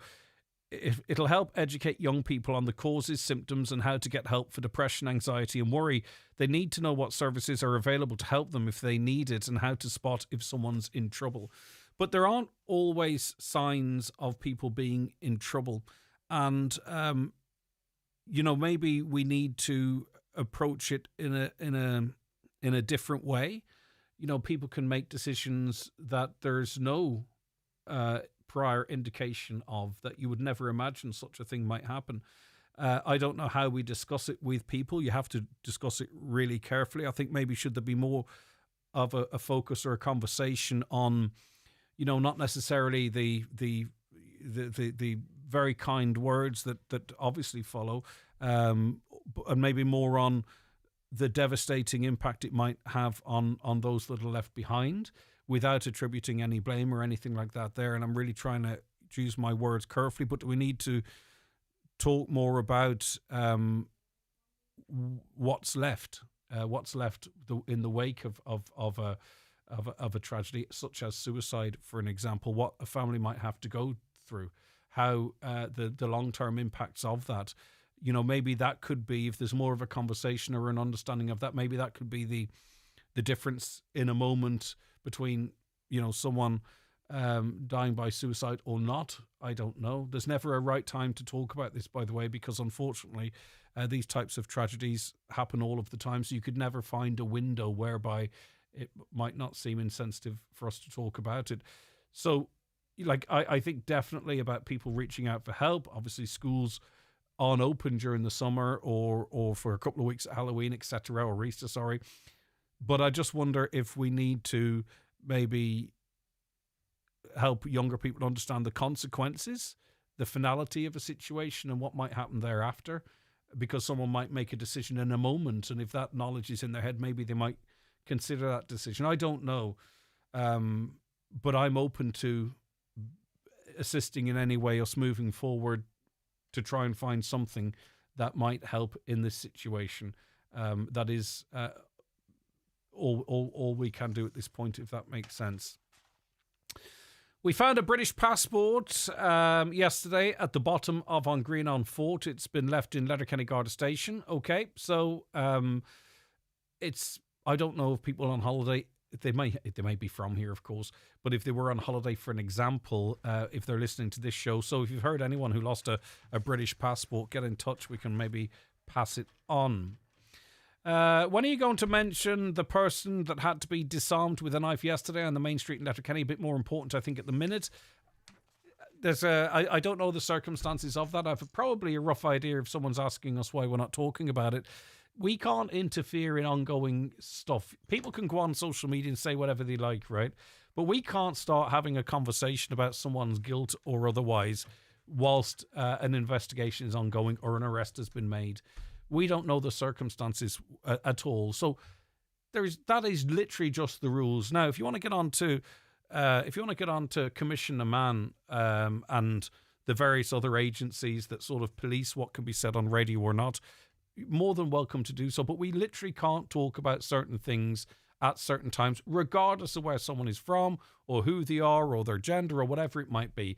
If an incident has happened, someone can go on social media and say whatever the hell they like, right? And many people might agree with what they have to say, but we can't presume something. We simply cannot presume something, someone's motivation, someone's background, someone's mental health, someone's not mental health, or whatever. We simply can't, because it's an active Garda investigation. And if we start interfering in that, if something were to go to court, that is a solid defence that could get something thrown out. How could someone get a fair trial, for an example, if something was being discussed as a fact when maybe we're mitigating circumstances or whatever it might be?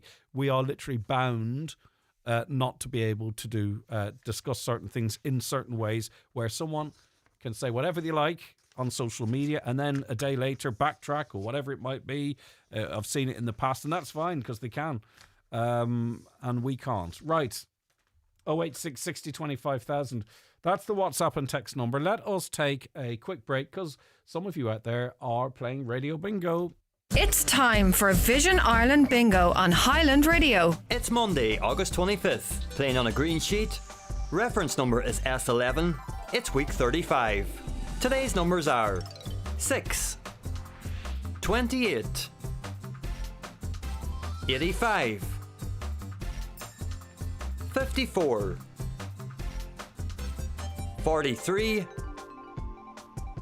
11, 60,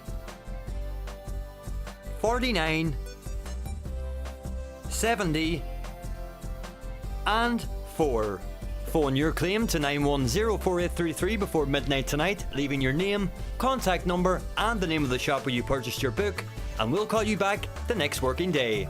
Get all your Vision Ireland Bingo information at highlandradio.com.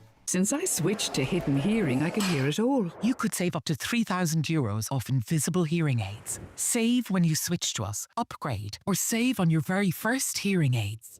Pre-phone 1-800-370-000. Switch and save at hiddenhearing.ie. You should go to the hearing experts. T's and C's apply. Are you worried about trees on your property? Northwest Forestry Services Ballybuffet are fully insured and have over 40 years experience in dangerous tree removal, tree felling, surgery and stump grinding. For peace of mind, call Northwest Forest Services Ballybuffet for a no obligation quotation on 913233. Hi, Paddy here at Shane Conley Cars in Donegal Town. Are you looking to upgrade your car? With Shane Conley Cars, you'll find makes and models for every budget. Great finance options, and we also accept trade-ins.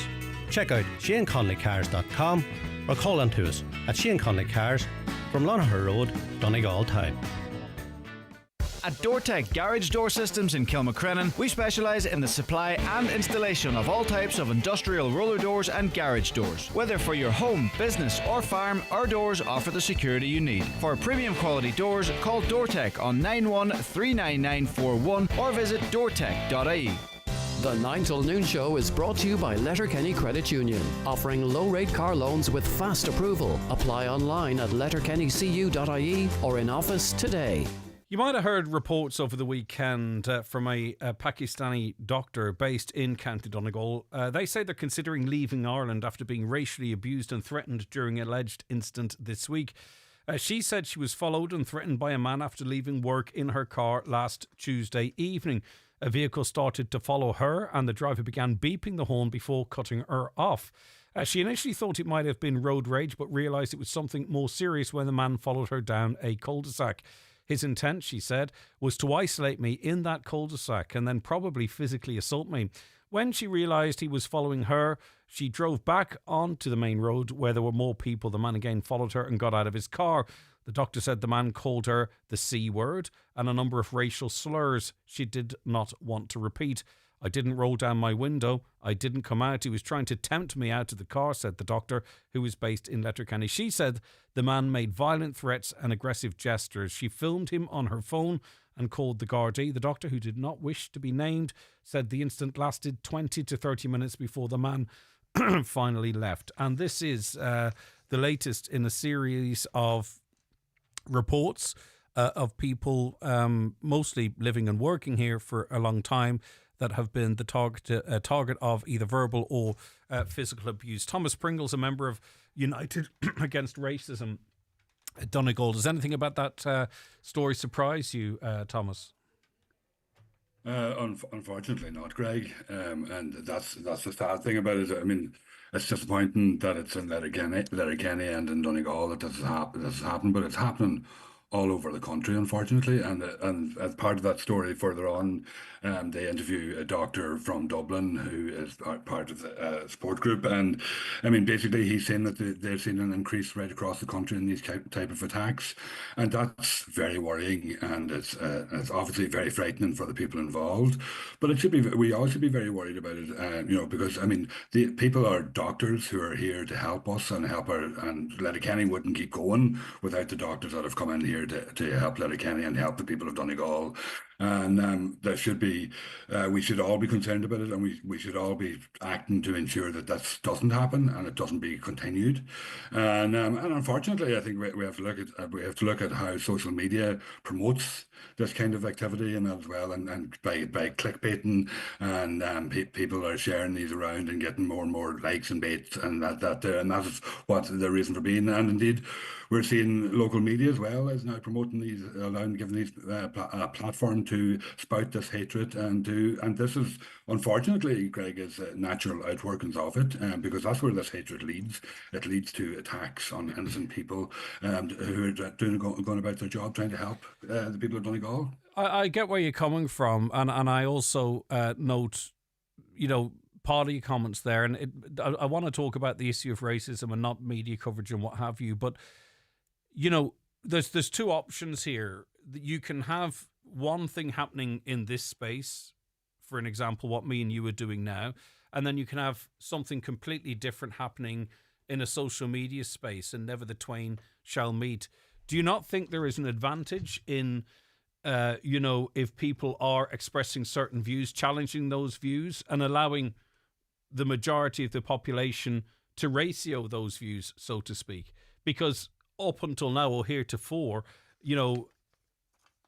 we are seeing more and more of this type of dialogue and this type of stuff on social media, garnishing thousands and thousands and thousands of likes and shares. There's no counter narrative from the state, and there's no real challenge to it because they're in an echo chamber in social media.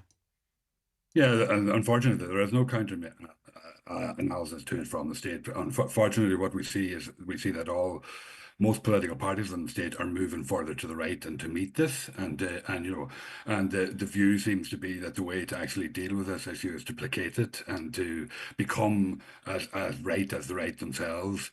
And history has taught us that doesn't work. That isn't the way to actually deal with these issues.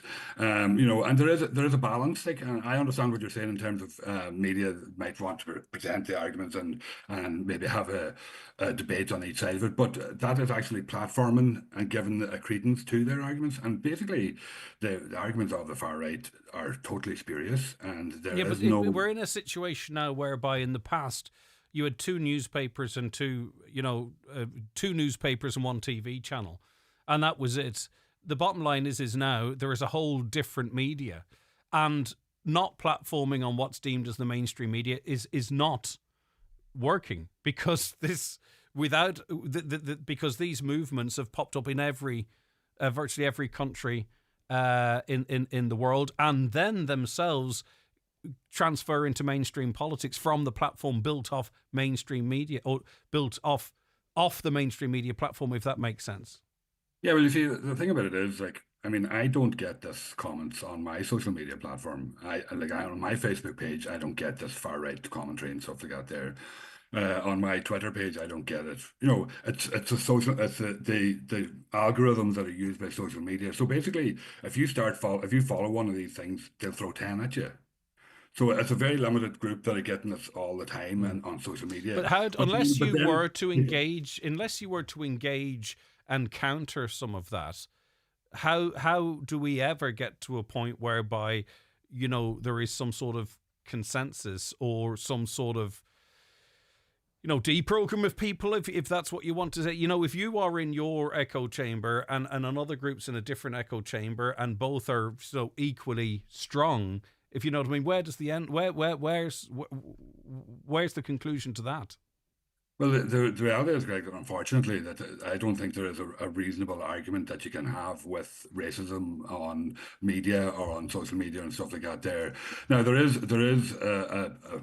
what you can do is you can talk to people on a one-to-one basis in your everyday life and talk to people, because the vast majority of people that look at this media and share this media are not racist, and the vast majority of people are just seeing what they see popping up on their pages, and by talking to people and on a one-to-one basis. But now it's not sexy, and it doesn't suit local radio, and it doesn't suit media and that there, because they're into mass communication. But mass communication doesn't work in terms of the far right and what they're actually doing, because basically their arguments are totally spurious anyway, and you're just giving credence to their arguments by actually platforming their arguments. Yeah, and I get you, but there's elements and attitudes of the far left that doesn't align with the mass population points of view. You know what I mean? But it's perfectly fine to bring someone. I don't hear the far left being platformed.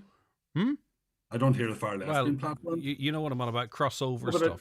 But I don't hear them being platformed. I don't hear far left people being platformed on radio and on television and stuff like that there, the way I hear far right people being platformed. And and I think part of that, Greg, as well, is because we have seen the major political parties move to the right, and actually some of the far right arguments are becoming mainstreamed arguments. That's true. That's demonstrable. The thing is what actually standing up to and putting an alternative out there, which is important. Yeah, the one thing that is being done very successfully is conflating people's concerns about immigration into this country with anyone who's brown. And I don't mean that in any way disrespectful, but that that's been very, very successful, because I've spoken to representatives of various communities on this program, and they equally can have their concerns about how immigration is handled in this country, but everyone who looks a certain way is being grouped as the enemy in inverted commas, which has happened very successfully. Again, when it's impacting on real people's life, how do you address that without challenging it? Yeah, well, I think what you have to do is actually say, that immigration is not a problem in Ireland. The number of asylum seekers is what immigration is deemed to be. The number of asylum seekers is not significantly large in Ireland.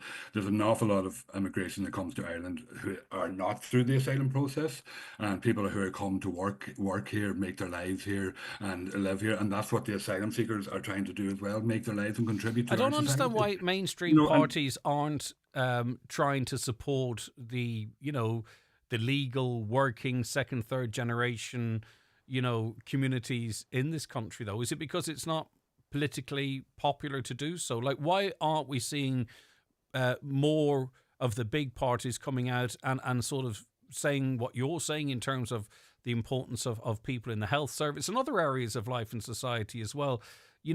I just wonder, is it because they don't want the online abuse from it? Possibly it could be because they don't want the online abuse, but it also could be because they just see they're being driven by focus groups and by platforms that are looking at people's views and stuff like that there, and they're not actually living and driven by real life. And I think it's also it's easier. It's easier to kowtow to it and maybe give a wee bit to them rather than actually challenging it and say, no, this is wrong. That is the wrong way to look at it, and stand up for people and stand up for their own communities as well too. And and the reality is too, like the other thing is that the far right are challenging and blaming the immigrants for everything that's wrong in this country, where it's actually the major political parties that are responsible for everything that's wrong in this country. So they can't actually challenge what the far right are saying without actually pointing to themselves and saying this is because our government has failed, and that's why these issues are getting importance. And so it's a diversion for them as well, and it suits them. Yeah, I just don't see any solution to this, though, unless we have more nuanced conversations so that people who aren't racist but have concerns have a home, you know what I mean, whereby they can respectfully express those concerns, rather than sort of finding that in a space that the likes of yourself don't want anyone to engage with, if that makes sense. That's not having a go at you, if you know what I'm on about. But you get where I'm coming from, because there's the Middle Ireland, or however you want to describe it. They're dealing with pressure on rental availability, rental accommodation, the cost of living, and everything else, school bus places, and all that kind of stuff.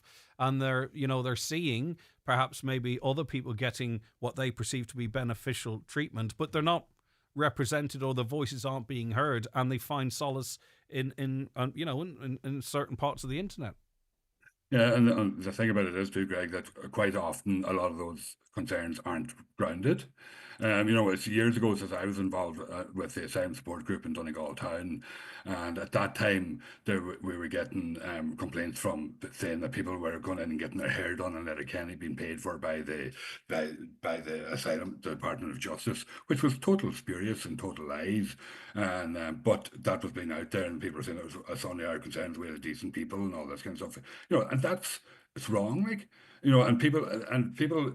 They may have concerns about immigration and about the immigration into the country, but if you look at it rationally and you look at it, we are a country that's way underpopulated.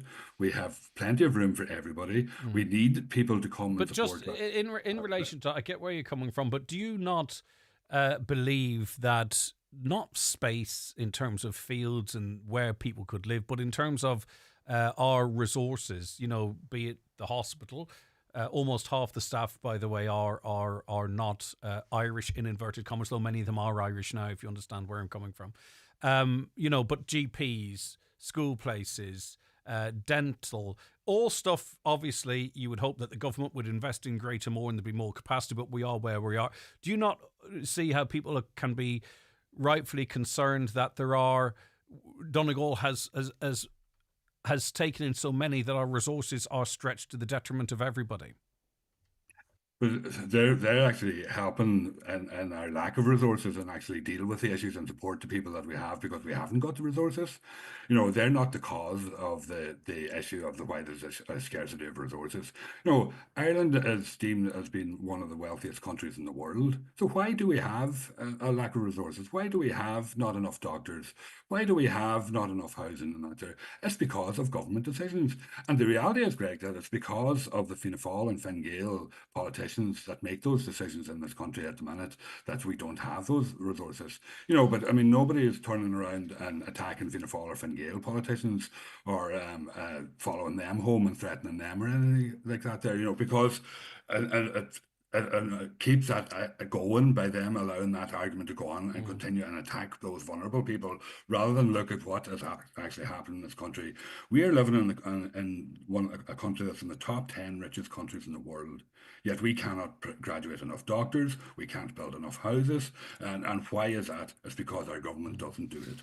In relation to sort of the left side of politics, do you think sort of we're in a bit of a horseshoe situation at the moment, whereby, people that I would know, people that I don't know, right, but I know there would be politically similar to you, that they've sort of hardened their attitudes and language online, in that what I've seen now is if someone doesn't like what I say or do, I would have thought you'd come in for sort of criticism from those right-leaning, and it could be quite pointed and quite, sharp. And I've noticed over the last year or so a real sharpening in language and attitude, and from the left. Have you spotted that yourself at all? Because sometimes you can almost become what you oppose, I think. There's a danger in that, all right, and there's a danger in terms of... and maybe it's a natural human reaction when you're being attacked to actually put up the attack back or something like that there. But I must say that it's not something I've experienced at the moment, but maybe I'm not looking for it either. No, because you're in a space whereby you're in like-minded people, where I'm somewhere in the middle, and I can be a lightning rod for left or right, so to speak. Yeah. I just thought it interesting in that, some of the commentary directed at me from the left, in inverted commas, didn't tag me, didn't mention me directly, but was clearly talking about me, sort of inviting pile-ons. And I was thinking, all right, okay, here we are, horseshoe politics. But there you go. Anyway, I think, the less of that we see from everyone, the better, because we all just have to live together, and we have to figure a way through this. But yeah, and the solution is not to be attacking doctors on their way home from work. Well, certainly not, or not to be attacking workers who are working, doing a job, But that's completely unacceptable, and I hope that everybody listening to this thinks that for any woman, forget about doctor or where they're from or whatever, to be followed by a man who gets out of the car and shouts abuse at them, it's completely unacceptable. Completely unacceptable, and attacking anyone based solely on their race as well is just, I think the majority of people still think, is completely unacceptable. The only problem is that I think there are people in society, Thomas, who maybe always harboured these points of view, or maybe said it over a pint at the corner of a bar in a pub, but now, because of the online commentary, feel that they can start sort of acting this stuff out in the real world and be seen as some sort of a vigilante hero.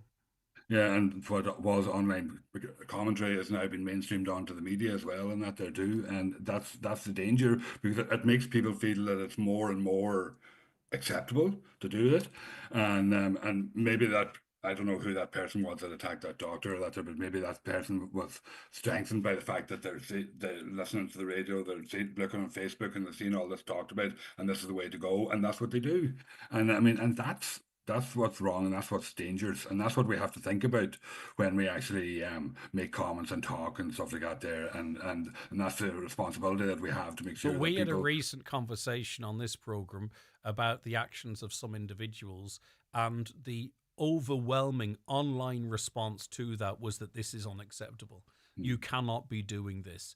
that would never have happened without that conversation, whereby people felt empowered to say, we don't agree with this. That's not. But I don't think me and you might ever agree on that. And also, I don't really fully know where I'm at in that space either, because, I'm trying to be constructive, and you're going to misstep at times, or you're going to get it right at other times. We simply don't know. But all we do know is people having potentially saved lives, or even if they haven't, on the way from home from work, being abused like this simply because of what they look like. I don't think that's an Ireland that anyone really wants to belong to.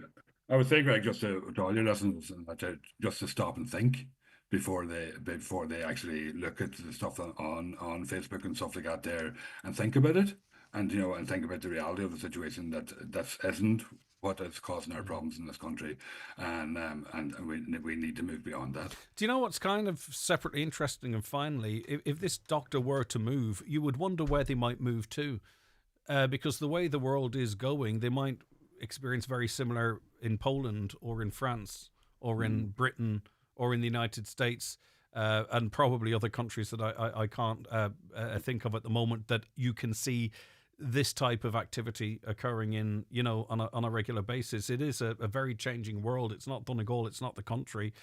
We do see this, in but many that doesn't different make parts it of the acceptable world. either, Greg.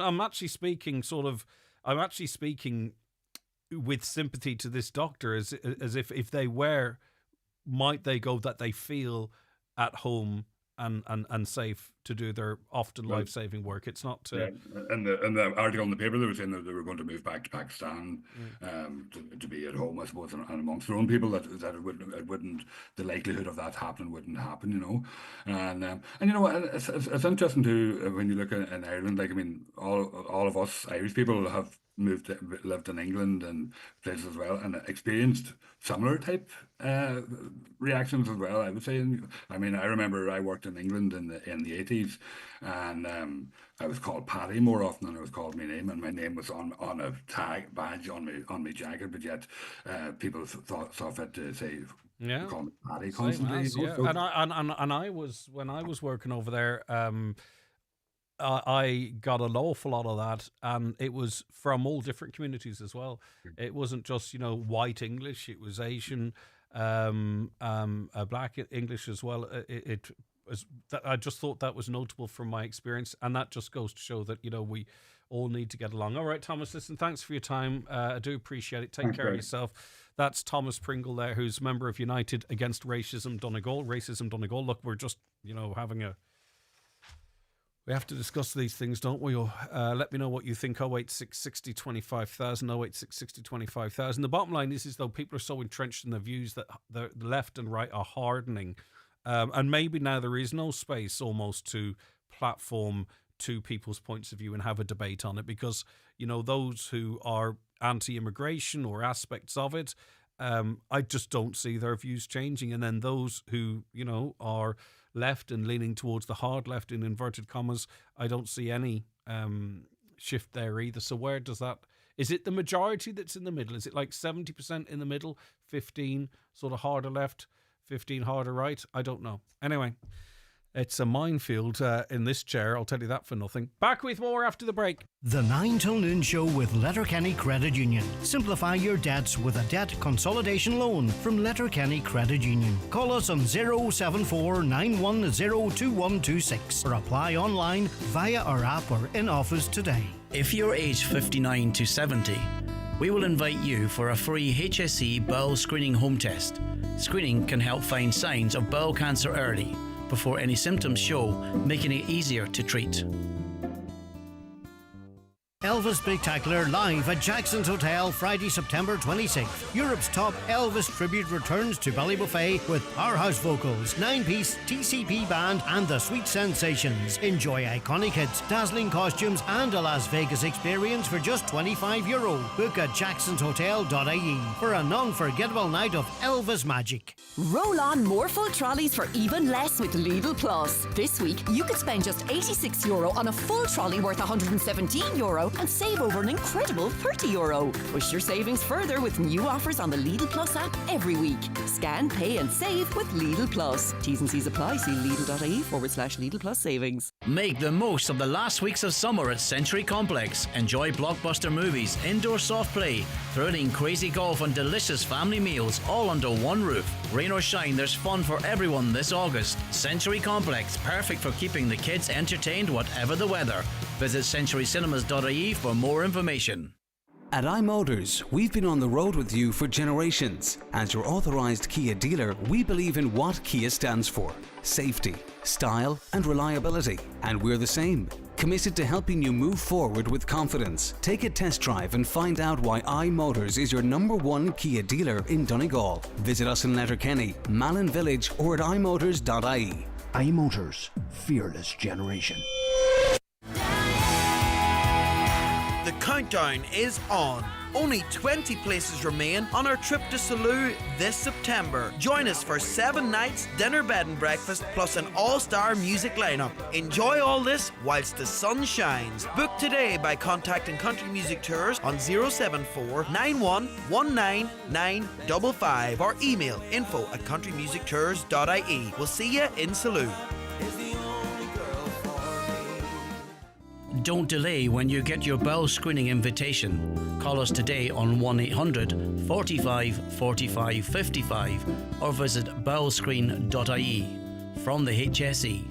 Are you an unemployed woman looking for a fresh start and a new direction? Well, Rural Enterprise SkillNet's fully funded Women in Construction training programme is designed just for you. Brenda Donaher is the manager at Rural Enterprise SkillNet and is with me in studio. Good morning to you. Good morning. How just are a you? little bit. Good, thank you.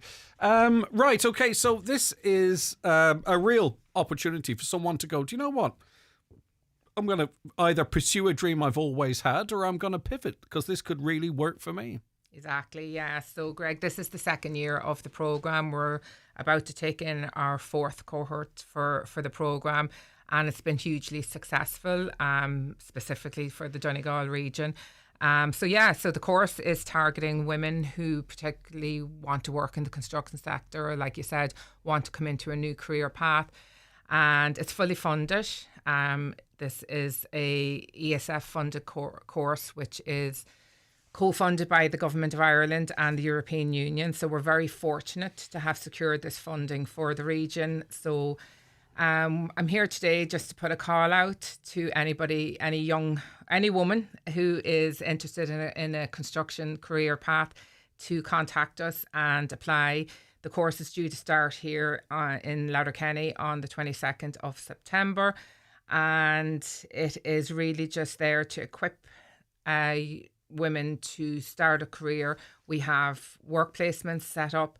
And we have construction businesses who are really eager to take women on. There's very few opportunities whereby it's fully funded. There's the proper training, the proper on-site experience and pathway to employment as well in a sector that is going to be incredibly busy for a very, very long time. Things like this, opportunities like this don't come across very often, I would argue, Brenda. Absolutely, and especially in the Northwest. So like I said, for us to have secured this funding, it's a 3-year cycle. So like I said, we're in year 2 now. So we would like to see this funding keep coming our way. The construction essentials are involved. You will qualify with 14 certificates: Safe Pass, new entry to site dumper, working at heights, confined space, IOSH, health and safety, first aid responders. So, I mean, there's just a huge amount of opportunity here, and one that is very costly for any employer. So we are very fortunate that our member companies involved in this programme are very anxious to work with us. And, they not only get the opportunity to receive these certifications, but we also take a very holistic approach to the programme. So we ensure that participants are coming out with, good soft skills such as communications, working in a team, being assertive in what is a male-dominated area. So But we we work are with seeing them. more and more women in it. And my experience, having spoken to women in construction, is that we live in a different society, that they are treated obviously as equals, as you might expect. You know what I Absolutely. mean? That there's no, and I'm not saying it doesn't happen, but it happens in any industry. There's no sort of default toxicity there or No. what have you. No. That, you know, the men and the managers are very keen and very welcoming to seeing women enter the sector. 100%. We've had, like I said, this is our 4th program, and all the participants in the last 3, every one of them were totally embraced on sites. There was no issues.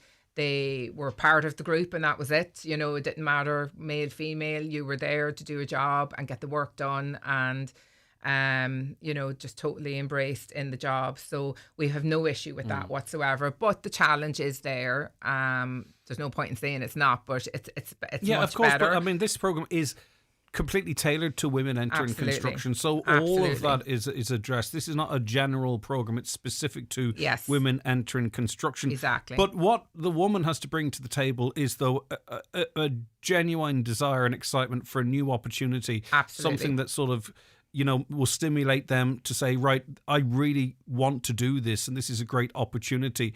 This is about connecting a person with their ambition. Exactly, and we're there to give them the tools Yeah. to do that. But like any job or any career, you have to be accountable for yourself. We'll give you the tools to set you up. You go into the work experience. It's up to you then to showcase your work ethic and what you're willing to do, so that you'll get a job offer at the end of you that. are going to be connected with a company that is Yeah. likely recruiting at the same time. Absolutely. So just to be clear, it's a full-time program. It is 4 weeks work placement following the completion of a 6 weeks class and practical training. So, you know, that's a relatively short window Yes. to get into an area with great earning potential. You know, I mean, obviously, it depends where you begin in any job, but there are certainly career opportunities within the so it's 6 construction weeks industry. intensive training, you know, so we pack a lot into those 6 weeks. Then you go out to your 4 weeks work placement, and like, I am there to support you through this whole journey and beyond. You know, I'm still in touch with a lot of the participants from last year. You know, they keep me updated on where they're at. A lot of them some of them are still with the company that they went on a work placement with. Some of them have moved on and took up other opportunities with other companies. Some have gone further afield. So do you find those that have participated so far are finding careers in construction for the most part? Absolutely, yeah, absolutely. Like I said, some are still working with their original work placement. Some have moved on. Some have decided that, you know what, I actually really love. There's 2 actually have moved on to go into further education specifically on health and safety, because they've actually really enjoyed that part of it. Which wouldn't have happened without the course job, in the because first the instance. company that they went to gave them an opportunity to see what happens within the construction sector in relation to health and safety. So they've moved on in that direction, which is great, and they're getting supported in that journey. And, you know, hopefully they will see further job opportunities from securing additional training. Do you need any sort of base education to qualify for this? No. You And basically just need to be unemployed, have a full driver's license, transport, be a resident of the Republic of Ireland, and be willing to work. Be willing to come in, give this your full 100% commitment. It's 10 weeks that can potentially give you a job for the rest of your life. And over 18? Well, yeah. I mean, if you're on, you know, you have to be unemployed. So if you're just on after coming out of school, no, you're that's not really, fine. I didn't think of the technicalities so much yeah. involved as you are. The point being is that, you know, when we were having this conversation, as we do every year, post leaving cert, and this is a perfect example of opportunities that are there for you to achieve a brilliant career or a particular direction, you know, even if maybe in that school environment, you know, you weren't able to apply yourself to achieve your maximum ability. So this is just an example, by the way, of how you can start a fantastic career going down a different route. So when does it begin? When is? I mean, this has to have a limited amount of space, right? Because you're so involved that this can't be for 1,000 people, clearly, right? So you're going to have a certain amount of spaces funded. I don't know if you want to divulge that. So it's fine. For each programme, we run 2 each year. The maximum is 8 per participant per programme, and that's purely based on, because of the content that's involved, we actually can't accommodate any more than that. I wish we could, but we can't. So the maximum is 8. So it's due to start on the 22nd of September. We're very focused on the type of participant we're getting. We really want somebody who's genuinely looking for a career in construction and that's willing to work. So we do have an interviewing process. There is an interview process because of that. And the interviews are due to take place on the 5th of September. Well, I don't think that's a bad thing, because you know schemes like this obviously continue to get funded based on success. So the fact that there is an interview process to ensure that a person that starts this, whilst no one's got a gun to their head, but whilst they start this, that there is an outcome for them. A commitment. Because there's a lot of money, resources. It's a lot of money. It's a the huge businesses investment. are having to buy in.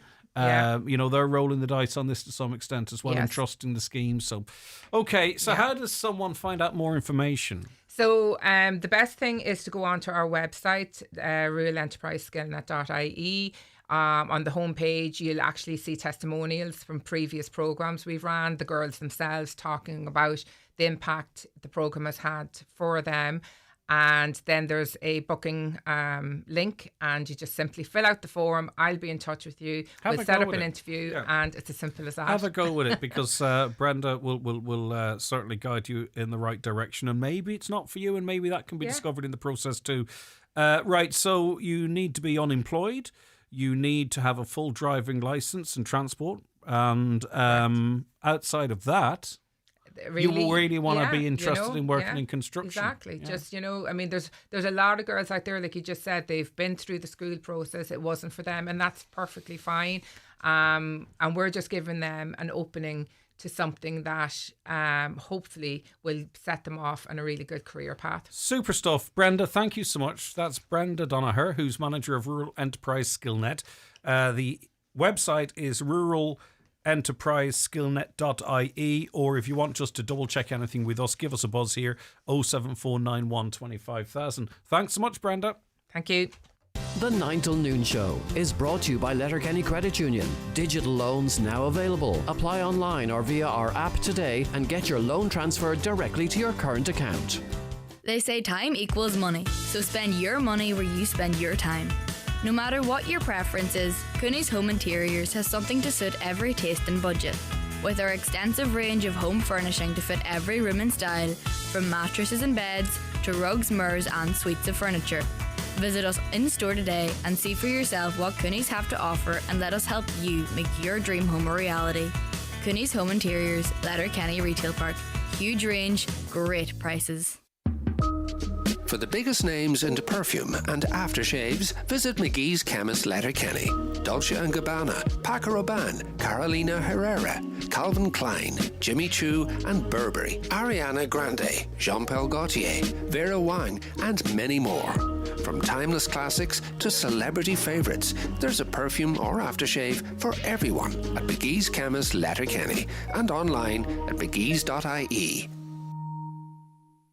At Dunnes Stores, our autumn savers will get you back in the swing of things. With selected Kellogg's and Nestle cereals, My Waddy Double Concentrate 1 litre range, or Innocent Kids Smoothies 4-pack, all half price. Or a range of snacks and drinks like 7-Up 2 litre, Cadbury Twirl 5-pack, or Tato Snacks 6-pack, mix and match any 3 for €5. And save more with your 10 off 50 or 5 off 25 vouchers. Dunnes Stores. Always better value.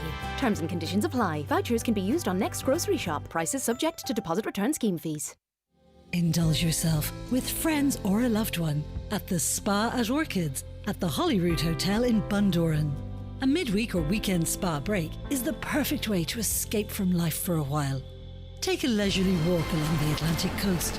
Enjoy a dip in our private pool, a plunge in our Canadian hot tub, and treatments of your choice before dining in one of the Holyrood Hotel's acclaimed restaurants. The Spa at Orchids. Book now at holyroodhotel.com. Highland Radio weather updates with Michael Honeys. Get back to school sorted with all the essentials from school jumpers to shoes. Visit our kidswear department in-store or shop online at mcilhennies.com today. All right, let's look at that weather. A mix of cloudy periods and sunny spells this morning. More cloud will gradually build later this afternoon as southerly winds strengthen and a band of rain spreads across. The rain will be heavy at times with the odd rumble of thunder too. Highest temperatures 19 to 21 degrees. High seas expected along Atlantic coasts with wave overtopping possible. That's because of winds and, of course, high tides as well. Right, let's take a very short break ahead of the news at 11.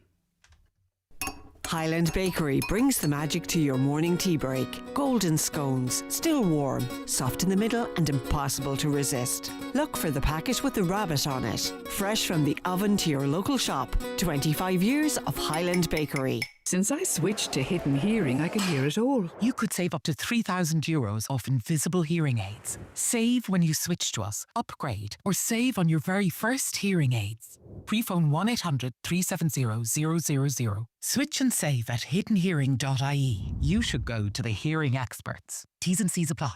Join us for Alzheimer's Memory Walk supported by Aviva, taking place on Sunday, September the 21st. Let's walk together for the 64,000 people living with dementia across Ireland. Register now for your pack and find a walk near you at memorywalk.ie or call 01 207 3800. Together we walk. Together we remember. Luxury is not merely seen or heard or even touched. True luxury is experienced. It lies in the minute details that elevate the ordinary into the extraordinary. It's quiet spoken, but leaves a lasting impression. You know it when you feel it. Luxury begins with L. Lexus. Experience amazing. Discover the all-electrified range at Lexus Letterkenny. A public interest message from Donegal County Council. Farming is more than a job. It's a way of life. But safety must always come first. Whether you're handling machinery, chemicals or livestock, one small slip can lead to a serious accident. Take a moment. Check your gear. Wear the right PPE and never cut corners.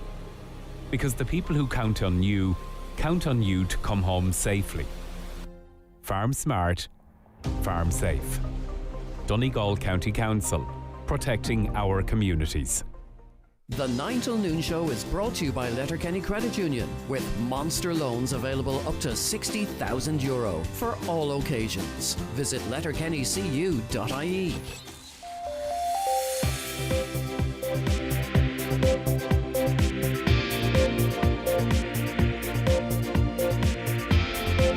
With all the stories that matter across the Northwest, it's Greg Hughes on the 9 to noon show on Highland Radio. Yeah, so we're heading into the final hour of the show. News of a very exciting event coming up from Highland Radio in the not too distant future, that and so much more besides. But first, let's welcome into studio our own Donna Marie Doherty with the latest news headlines at 11. Good morning, Donna Marie. Thanks, Greg. Good morning. A Pakistani doctor based in Donegal says she's considering leaving Ireland after enduring a half-hour-long spit of abuse in which she was followed. Speaking to the Irish Times over the weekend, the doctor says she was followed from her place of work by car, and after some time the driver got out of the other vehicle and began to verbally abuse her with swear words and racial slurs. Gardaí were called and the incident was reported. Former Deputy Thomas Pringle says the international community helps keep Donegal going. Over 1,500 children are on waiting lists for creches in Donegal. Pebble figures have revealed that in this county, of those children, 404 are under the age of 1, 593 are aged between 1 and 2, and 570 are aged between 2 and 3. Early Childhood Ireland warns that without significant investment in the sector in Budget 2026, efforts to expand capacity will fall short. A former leading light in the Defective block campaign says he firmly believes the low level of both applications and completions under the redress scheme is the result of a very deliberate tactic to prevent a flood of applications. Michael Doherty was closely involved with the campaign for a revised scheme and was a key MICA Action Group negotiator. He says since the scheme opened there have been 2,879 applications and 220 completions, a completion rate of 7.5%. Gardaí say they received a report of a public order incident in Letterkenny yesterday evening. It's understood a man had a knife on his possession. It happened at 7:45 on Upper Main Street. Gardaí say investigations are ongoing and that no further information is available at this time. Donegal has scrubbed up well in the latest IBEL coastal litter survey. 17 beaches out of 33 across Ireland have been rated clean this summer, including Bundoran and Kellybegs. Irish Business Against Litter spokesperson Conor Horgan says Bundoran and Kellybegs were both virtually litter-free. And finally, school secretaries and caretakers will meet tomorrow ahead of planned strike action this Thursday.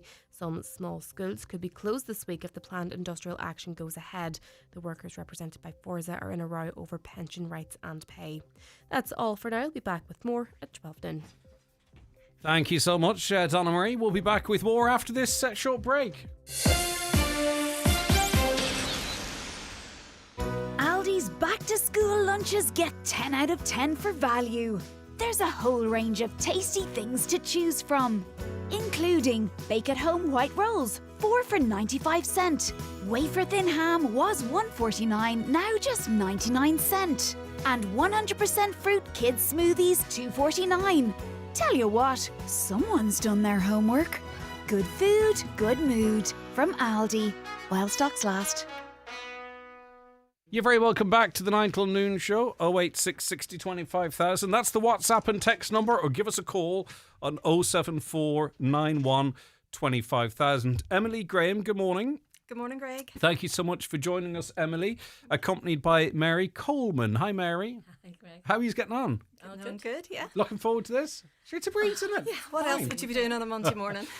Right, in through the nose, out through the mouth. You two are employment support officers with Inishowen Development Partnership, and you're here to sort of offer support or guidance or services for...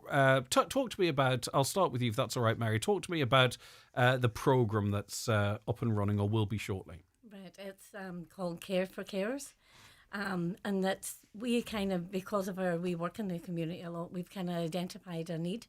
We're looking at carers because it's such a job that you're very isolated at times, and we were able to secure funding to run a 2-year programme. We ran the first programme in Buncrana, we're running our second in Carndonna, starting on the 9th of September, and we'll be running out 2 more throughout Inishowen next year. So the aim of the programme really is to try and reach out to the carers and to see if what support we can offer them in terms of we're looking at their health, their well-being. We're trying to look at maybe even training opportunities, employment opportunities for them going forward, and giving them an opportunity actually to look at their own needs and their own expectations.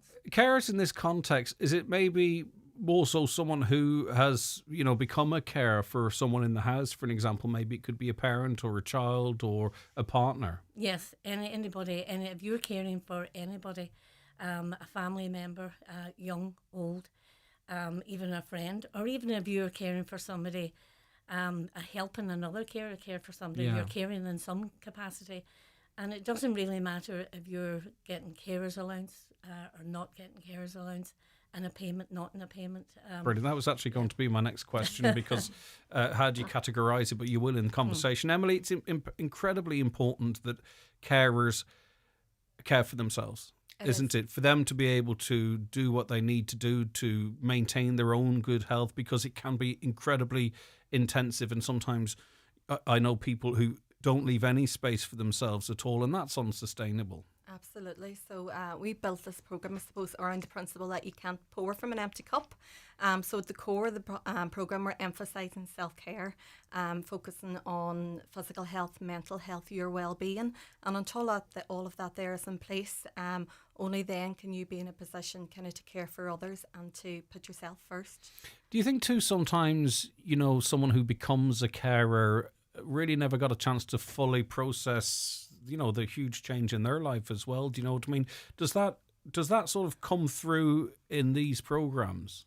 It does, absolutely. I suppose nobody gets out of bed in the morning and say, right, my job is I'm going to be a long-term carer for a loved one. It's something that they choose to do.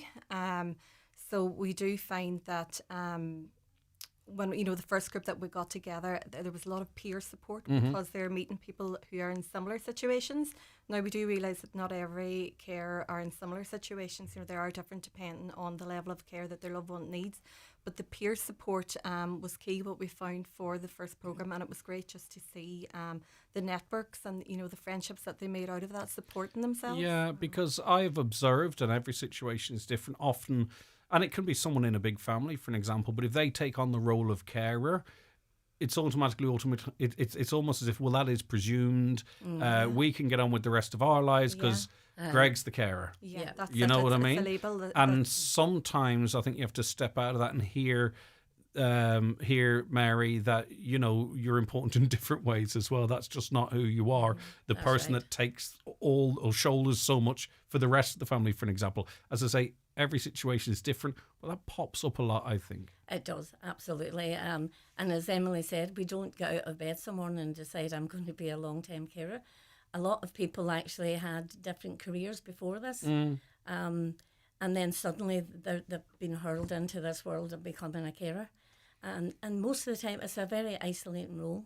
And I think they're often forgot about. And it can bridge a really significant part of the life. As again, often it can be a woman, say for instance, that has their kids reared at 42 or something. They become a carer. Next thing they're 60. Yeah, that's right. And that 18 years is often almost sacrificed, though they're doing it willingly. Yeah. And next thing you know, you're 60 yourself, you know, which is not a big age, but you get where I'm coming from. Yeah. And there is that I think feeling as well amongst the carers that, you know, what about me? What about my what could I have achieved? I've missed out on so much training and so much opportunities, you know, to do something different. And it's really I think this programme gives them an opportunity to look at themselves again and say, oh look, I can do this, and I can go out there and do other things and be part of the community again and actually retrain if that's what I want to do.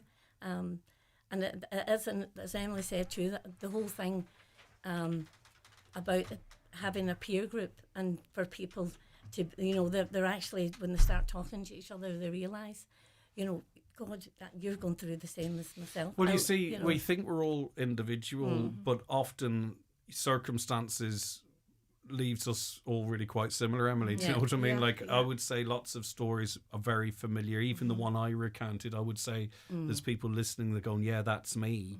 And it's not exclusively women, but more often than not it is. And I'm not sure where in a large family group that person finds themselves, but it's probably really quite familiar as well. So, Emily, is this also too about sort of caring life balance? And I'm not saying caring is not part of the life, don't get me wrong, but to actually analyse, well, do you have a bit more space for yourself, for your self-care, for your diet, to explore interests outside of your role as a carer? Yeah, so that's what the programme would be. I suppose it's hard when you're in a caring role to take time out for yourself, so that's what we would encourage. And the level of commitment that we need from participants, it's 2 hours per week, and sometimes that's a major hurdle for people to say, you know, I'm going to take these 2 hours out of this role for a week to go and concentrate on myself, to look after my health and well-being, and look at opportunities for maybe returning to the workforce. And that's what we found, and that's kind of where the programme was run out, because we support people every day into employment, but carers, they can't commit to the 40-hour week. No, most people. So every year it comes around National Carers Week, and there's a whole host of events, and I'm like, there's people listening going, how the hell am I going to attend that event, because I can't get any respite, because I'm, you know what I mean? And it's almost like compounding how they might feel, how they might feel. So obviously then the original programme Exploring Me was successful, Mary, rolling out to a different part of Inishowen. Yeah, and that's why Inishowen, I suppose, geographically it's a wide area, and a lot of people transport as an issue. So that's why we decided to hold the first one in Buncrana and the second one now in Carndonagh, just to give more people an opportunity to take part in it as well. And I would say as well, for some carers, if they were thinking of maybe coming down, we do have an open session now on the 3rd of September to come and see what it's all about. But as well as that, if they think, oh God, I can't commit to 6 or 8 weeks every single Tuesday morning for 2 hours, that's okay. If you can commit to even some of it, if you miss some days, because things happen. Mhm. You might have a doctor's appointment, the person you're caring for mightn't be well some mornings. That's fine. Mhm. You don't have to come every single week. Do you have to be in active care at the moment, or perhaps maybe could you have just exited long-term care and be in that space whereby, I've lost my confidence to go back to work, or I'd need to upskill to go back to where I am because the career's moved on. So do you see, and do you welcome applicants maybe who have just come out of caring, Mary? Oh yeah, definitely. In the last program we had there, we had at least one, if not two, that they recently had been a carer maybe 6 months ago, and they're at a stage now where they're thinking, what do I do now? I've missed out. I have no skills anymore. Every time I look at the jobs and the training, and they just don't have the confidence They're not anymore. talking to me. Yeah, I get where you're coming from. And Emily, too, the thing about caring, and it's not to politicise it, okay, because often we do it because we want to do it, because it could be someone close to us. And sometimes it feels that maybe the state is exploiting that in terms of carer support, widening income bands, for an example, and just really recognising the very important job a carer does for the state. We can't presume, like sometimes people call things a devotion, right? I think sometimes devotion is another word for free. Yeah. You know where I'm coming from. Yeah. So, I think too, carers can feel quite isolated because sometimes they don't feel they get the support or recognition from the state. Well, that's it. That's it, 100%. Because what is the alternative if you have a loved one who needs full-time care and attention, and you may be the only person to offer it, or you may be the person that's at But the you can't stage of their life that complain because then you feel guilty or you're a bad person. That's it. It's a no-win situation. Yeah, so it's it perfect, is. really, Yeah. for exploitation, if the truth be told. Yeah. You know? And one of the things we've done as well with the last programme, we took in like the Citizens' Advice and Care for the Elderly as well. Friendly Ireland, And we try to kind of offer like their support and help out there, and make sure that everybody understood the entitlements that they should be getting, and and actually assist them in that path as well, to make sure that we're getting everything they should be and should be entitled to.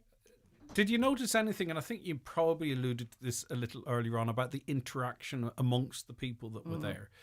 Is it about recognising that, my situation is similar to yours, or this is how I feel, and the person is nodding going, yes, that's how I feel as well? Did you find a benefit to that, Mary, as well for the participants? Oh, definitely. That was a huge part of it. And really on the back of that, then the group actually set up their own WhatsApp group. Cool, right. And they're talking now about setting up a walking group so that they could meet, maybe once a month, put into the WhatsApp, or once a week.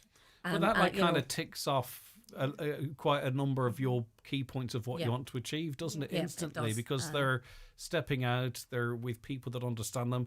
That's self-care, isn't it? Yeah. Getting out, getting some fresh air, getting a walking. That could be goal setting also. Yeah. So it's some of the achievement is very direct and it's indirect as well, which I think is wonderful.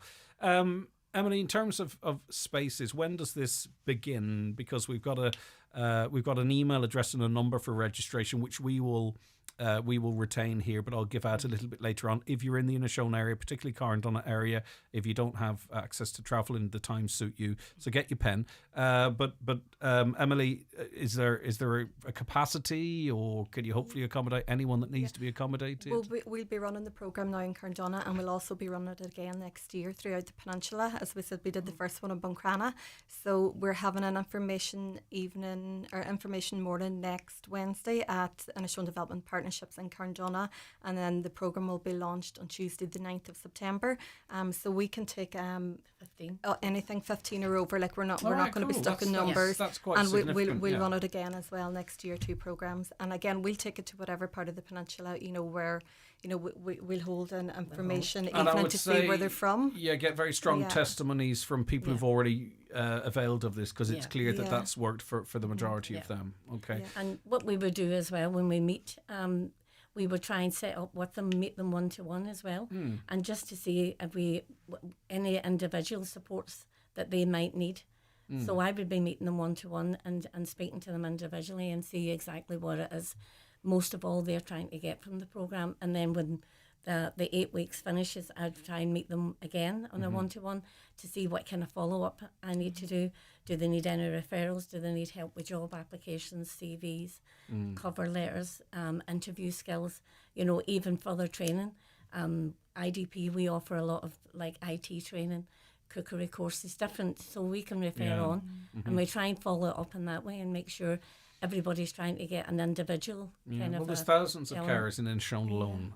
We know that. And what I think was great, and Mary jumped in with it before I got to ask, you don't have to be receiving an allowance or necessarily recognised as a carer. You are a carer, right? If you're caring for a loved one, it could be a family, a neighbour, you are a carer. And that happens an awful lot as well too, where someone takes on a significant caring role with someone, and then you don't want to leave it, but then you can't necessarily step away from it. You feel like you have a responsibility. And then there as well too, as someone steps out of a caring situation, often they've built an incredible bond with that person, be over and above the family bond or the neighbourly bond, and they have to cope with that as well, as well as sort of stepping back into the big bad world. But need to keep one foot in the big bad world all of the time if you can. You can get more information from Mary at inishowen.ie or call 9362218. But don't worry about that, because we've that information here, and our number, and we can pass that on to you. So there is a information morning next Wednesday, is that right? That's right, yeah. And more details will be given there. So either Emily or Mary, do you feel there's anything we haven't touched on or that's important to get out there? Well, I think it maybe just as important to recognise the barriers for carers to getting out of the house, and we will work if somebody comes to us and say, well, morning doesn't suit me, I have support in the evenings, we'll work around it. It's going to be very one-to-one. It's going to be focused on the person and their needs. Of course. And it has to, because wouldn't it be ironic if supports for carers were out of their reach because they were caring? So it's clear that you get that. So and maybe even part of the process is finding the 2 hours for yourself on a Tuesday morning as well. Who's to say? That's it. Yeah, that's it. Though they'll be accommodated, but maybe you need to start sort of seeing where there's time for you. Yeah. All right, Emily Graham, Mary Coleman, Employment Support Officers with Inishowen Development Partnership. Thanks so much for calling down. Really do appreciate it. And as I say, if you want more information, Mary at inishowen.ie or 07493362218. And as we've already heard, previous participants, simply getting together with others that understand them have got great comfort from that. But you have to look after yourself primarily. It's like in an aeroplane, you have to put your own oxygen mask on first before you can help someone else, and it's like that in this space. I just thought about that. That's very good. Very good. So it is. Yeah. I might not do that, but you should. Okay. Right, Mary, Emily, both of you, thank you so very much indeed. Back with more after a break. The 9 till noon show with Letterkenny Credit Union, now offering mortgages from €40,000 to €600,000 with no hidden fees or transaction charges. Letterkenny Credit Union, 9102127. Kira has started big school, and her parents had to break some bad news to her. Big school means growing up, and growing up means homework. Luckily, they've prepared Kira's favourite dinner from Aldi to get her over the shock. A homemade pizza with Carlos stone-baked pizza base, Cucina classic pizza sauce, and specially selected grated Irish mozzarella. One bit of homework she won't get tired of. Good food, good mood from Aldi. Every year, about 2,500 people in Ireland get bowel cancer. Bowel screening helps to reduce your risk of developing it. If you're aged 59 to 70, register for a free bowel screen test kit. Once you've done the test at home, return it by free post and we'll test your sample. If you need follow-up tests, we'll let you know. Register today at bowelscreen.ie or free phone 1-800 45 45 55 from the HSE. Are you female, currently unemployed and looking for a new career in construction? Rural Enterprise SkillNet is delighted to announce the next Women in Construction programme commencing September 22nd in Letterkenny. For more information or to apply, visit ruralenterpriseskillnet.ie. Closing date for applications is September 4th with interviews on September 5th. This Rural Enterprise SkillNet programme is co-funded by the Government of Ireland and the European Union.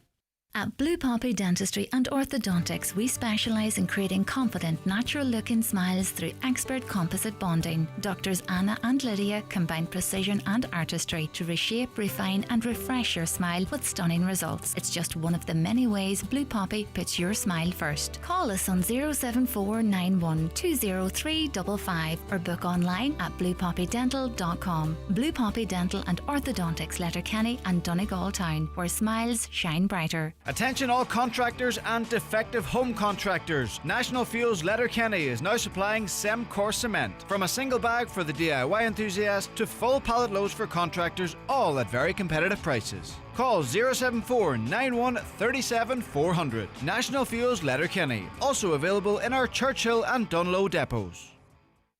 Highland Radio Time Checks brought to you by EirGrid, the operator and developer of Ireland's electricity grid. EirGrid, powering up communities, powering up Ireland. The time is... It's 11:23. It's a Monday, which means the DL debate is back this evening, and the big games keep coming, Brendan Devaney, in the club championship. And you've got a great crew to discuss that. Editor of the Donegal News sports section, of course, Ryan Ferry, former LGFA county star Maureen O'Donnell on the show. So anyway, retrospectively, it's going to be focusing on the weekend's club championship action, Brendan. That's it, Greg. Yeah, listen, we're going to do a roundup. We're going to keep all the information flowing. Listen, been round 3 of the championship, so we'll be looking across senior, the big games in the senior. We're kind of at round 3, Greg, so we can... It was difficult opening a couple of rounds, trying to get all the senior in and trying to give a wee bit of respect to intermediate and junior. And then, of course, you've got ladies.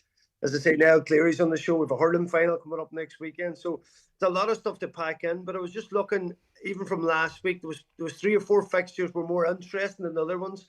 So I think we can kind of highlight them, go on to a few intermediate games, junior, and as I say, talk to Mo as well about the LGFA and of course Niall then about the hurling final. So it's too soon, is it really, to start highlighting a couple of teams, Dunloe Guidor for an example, who are clearly going to be very much involved in the business end of the club championship?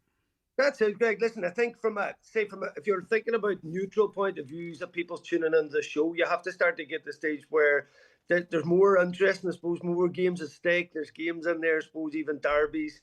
The likes St Michael's, Termon at the weekend. There's a couple of other games that maybe didn't have as much significance. Think about it. Just 1 second, Brendan. For some reason, our team in McElhenny's popped in. We're going to be going to them in a moment. I should have to accept them in. Look at that review invite system. We have people gate crashing our party. Sorry, what were you saying? Somebody had enough of me, Greg. No. Yeah, there was. I mean, last week we were chatting about how free scoring, high scoring affairs, and yet there was some sort of results. If you didn't know better, you would think, well, maybe the games were played under the old rules. Yeah, listen, teams are still, getting into their shape and sitting defence. It just depends how much the other team then wants to go and force the game. I had 2 games at the weekend. I did the streaming. Myself and Martin McHugh did our drag game against McCool's, and then we were myself and Ocean were down doing Highland and streaming yesterday for the intermediate clash between Buncrana and Neath Patrick. And yeah, just sometimes the game now, it depends how much the opposition wants to go at it, Greg. So when that team falls back into the 11, some teams are very slow on the ball. They're happy enough to mess about with it and that, and it winds down the clock, which means it winds down the scoring opportunities. You have other games where there's a lot of goals involved, or there's 2-pointers, so it may affect the scoring a bit. But by and large, when teams are set up in a certain way, and you think how well drilled, as you mentioned there, likes of Glenswilly Dunloe, a 12-10 game, very unusual to see that. But you've seen teams there that are still saying, listen, we're going to be defensively solid first, and then we're going to wait and be patient in our opportunities to attack. And I guess it's just the different attitudes to the teams. But certainly, Greg, that type of scoring for Glenswilly or Dunloe's not going to win you championships. And if that's what the 2 teams after, then they got to work on the other end of the pitch, because 12s and 10s, as I say, it's not going to get you across the line in the big games. No, some interesting 4th round fixtures too coming up, 6th, 7th of September as well. Some interesting parenting there. You'll go through all of that, of course, tonight, and with an eye on the hurling too, Brendan. Yeah, that's it, Greg. Listen, and it's been strange, I suppose, particularly with Donegal in the All-Ireland final and the way the hurling's run off and that. It's just, gets caught up sometimes in the middle of all the football and that. So we just wanted to get Niall Cleary on just to preview a bit of that, just to give it again the respect for what's coming down the tracks and that. So listen, there's going to be a lot of big finals, I think, with Sean McCool's being relayed up there, McCool Park, I'd say a lot of stuff, the finals and that'll be switched to O'Donnell Park. So, the hurlers play there anyway. That's where they like to play. But I think there's going to be, I can see the rest of the finals being played there as well this summer as we get into as the man says, the business end of things, Greg. Yeah, fantastic stuff. Look, we can only scratch the surface. You've an hour tonight with some great guests. Maureen O'Donnell, Ryan Ferry, Niall Cleary and more. That's the DL debate tonight, live after 7 and podcast shortly thereafter on our website, highlandradio.com. Thanks, Brendan. Keep her lit. Good man. Thank you very much indeed. Right, okay. So there you go. Only really able to scratch the surface. A caller says, I'm a man, 52 years of age. Are there any openings for men of my age to become a carer? Now, our last piece was not necessarily about how you become a carer. It was support for those who are carers. But someone out there is going to know how you get on with that. I lived among foreign hospital staff all my life in Letterkenny. Never heard of such incidents. I'd still be a bit wary of who may be involved here. Could have been a stunt by counter anti-illegal immigration protesters to undermine opposition to IPAS centres. The incident looked planned, considering the victim was a legal working hospital migrant on camera. Let the Gardaí investigate now. Well, I get where you're coming from. I think there's a phrase for it, a psy-pop or psy-cop, whereby... The idea being, this is the notion, the idea being that this is someone opposed to immigration protests actively scaring the living daylights out of a member of Letterkenny hospital staff in order to strengthen opposition to IPAS centres. I mean, we're clever, but we're not that blooming clever in this country, regardless whether you're on the left or the right or down the middle. But anyway, the problem is now when we're sort of starting to say that someone's experience didn't happen, that's not fantastic either, is it? A caller says the level of homophobic comments were off the charts this year on some local media posts about Letterkenny Pride. I don't for a moment believe this represents Letterkenny in general. Many of us proudly marched in solidarity with our beautiful LGBTQ community, and it was great crack.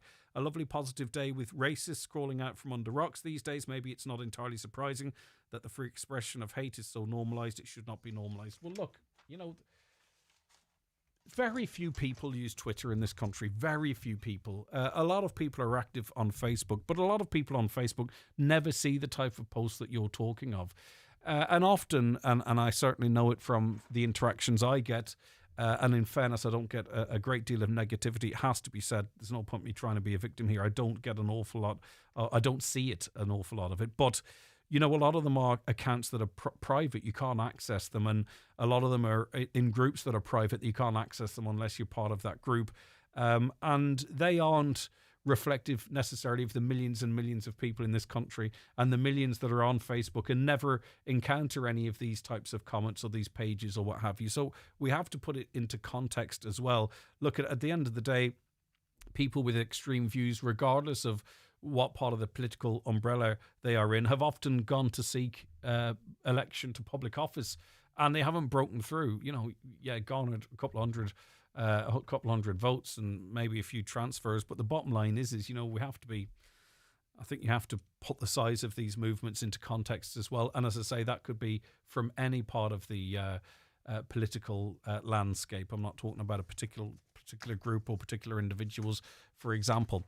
All right, we're going to take a break shortly. We're going to be crossing over to Ballybuffet because we are live from McElhenny's, because they are tied in with us on this very exciting event that's coming up. Is that a tease? Well, that's the idea.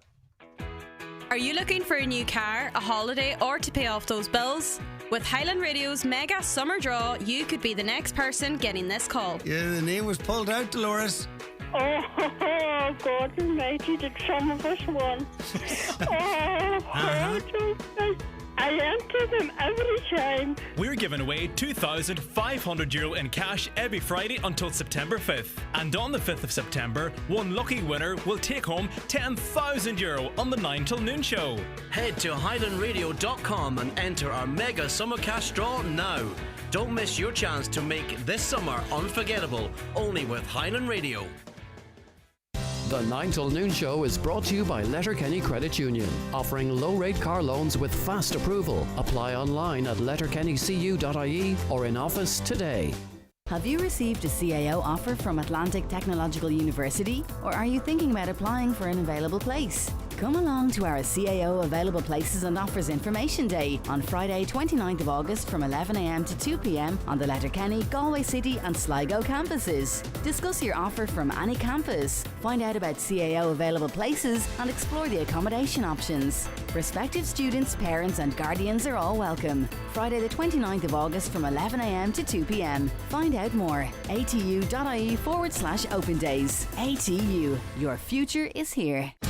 Oakfest 2025 returns to Oakfield Park this September 6th and 7th. 2 days, 2 stages, 1 unforgettable weekend. Enjoy live music, incredible food and drink, and glamping under the stars, all in one of Ireland's most spectacular settings. Saturday, live and original, featuring Wet Wet Wet, Boney M, Racy, and the Whistling Donkeys. Sunday, Legends Reimagined, with tribute performances to the Eagles, Blondie, Springsteen, and more. Tickets are going fast. Get yours now at oakfieldpark.com. Ireland, this is your broadband wake-up call. Over 275,000 people are waking up to Vodafone fibre broadband, now for just €25 a month. So stop snoozing on award-winning broadband. Switching is easy at vodafone.ie.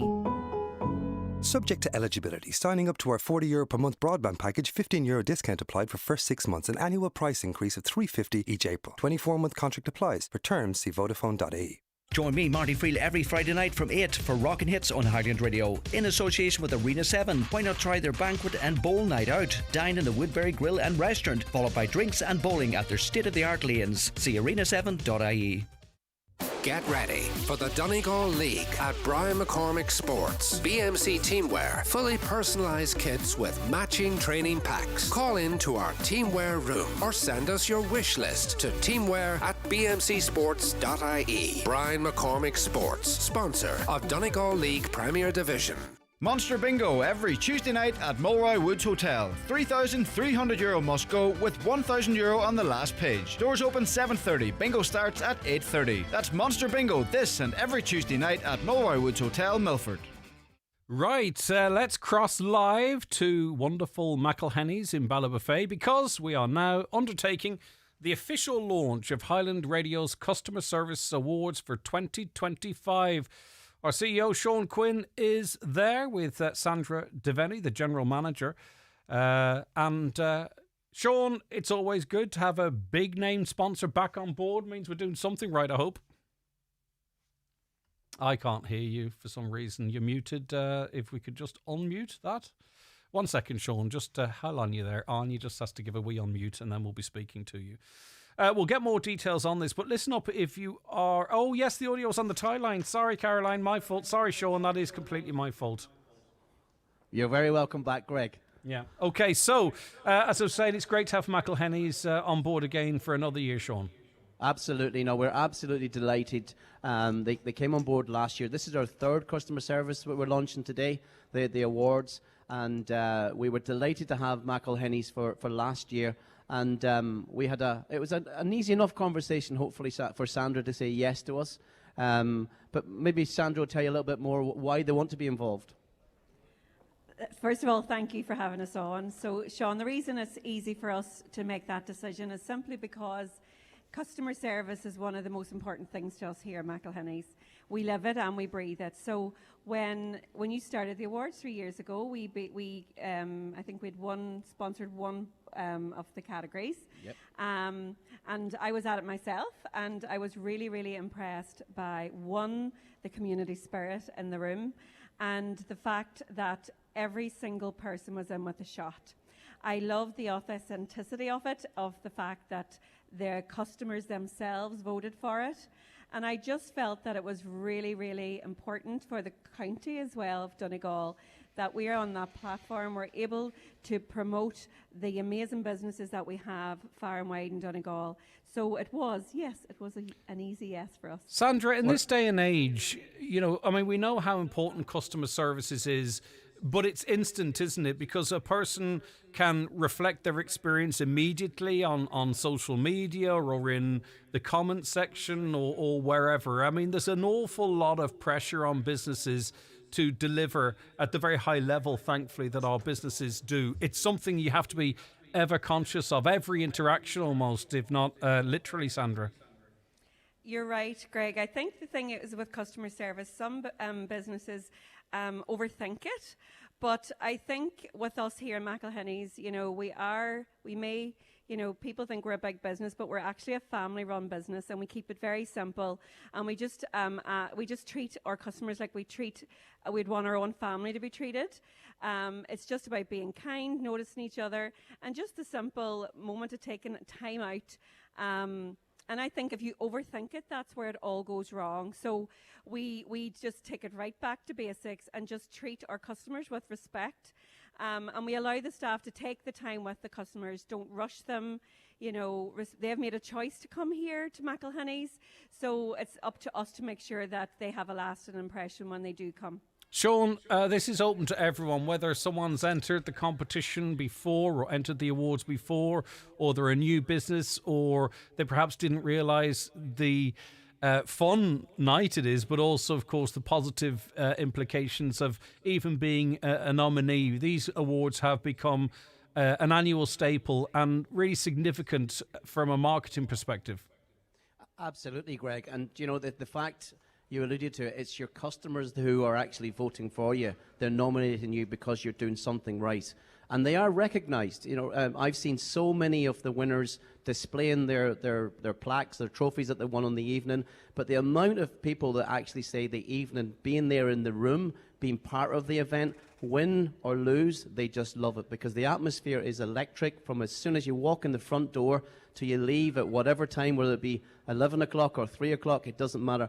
People have a great time, and it's great to have it again. It's great to be to promoting it today, to say to people, come and vote for your business. Right across Donegal, remember, we're covering the whole of Donegal for this, and there's 46 awards in total, and they're from retail, the house and home, hair and beauty, and motor and lifestyle.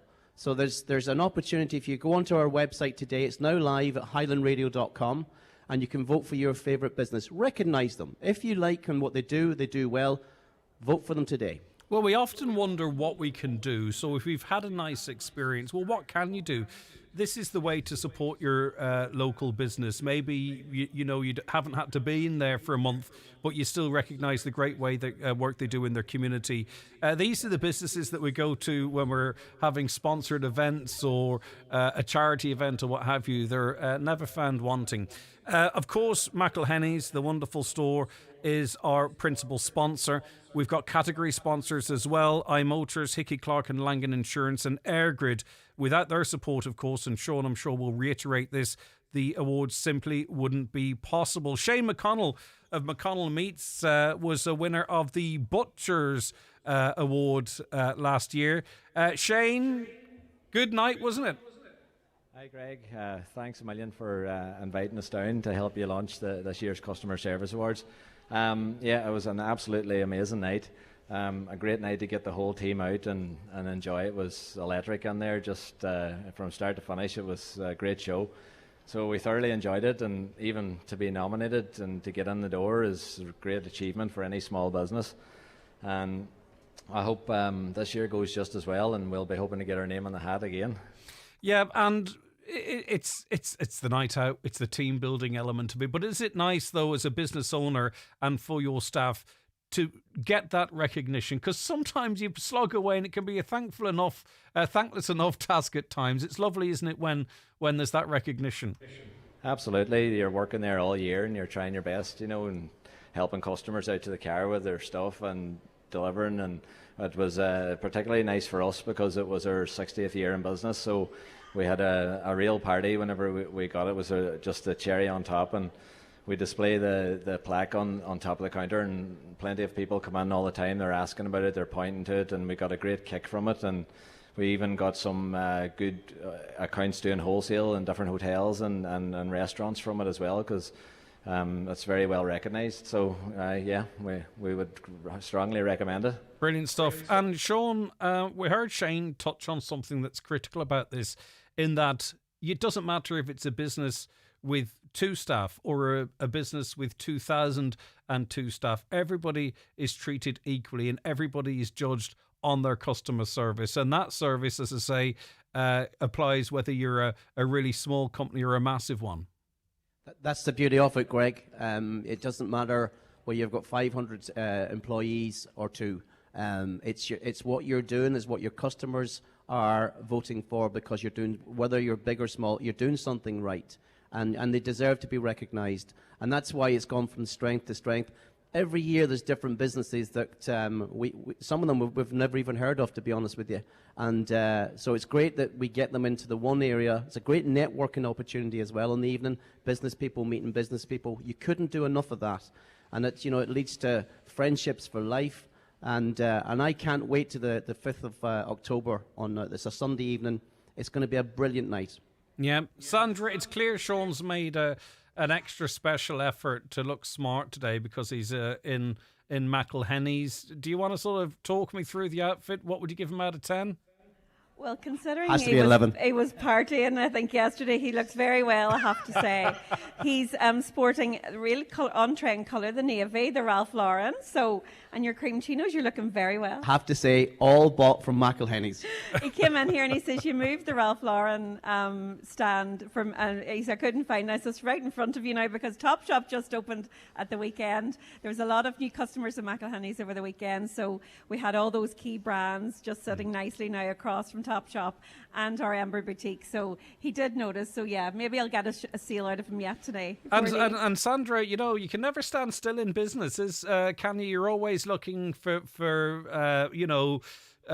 to widen the service, the products for your customer base. And I presume that's part of the reason for this recent addition to the store?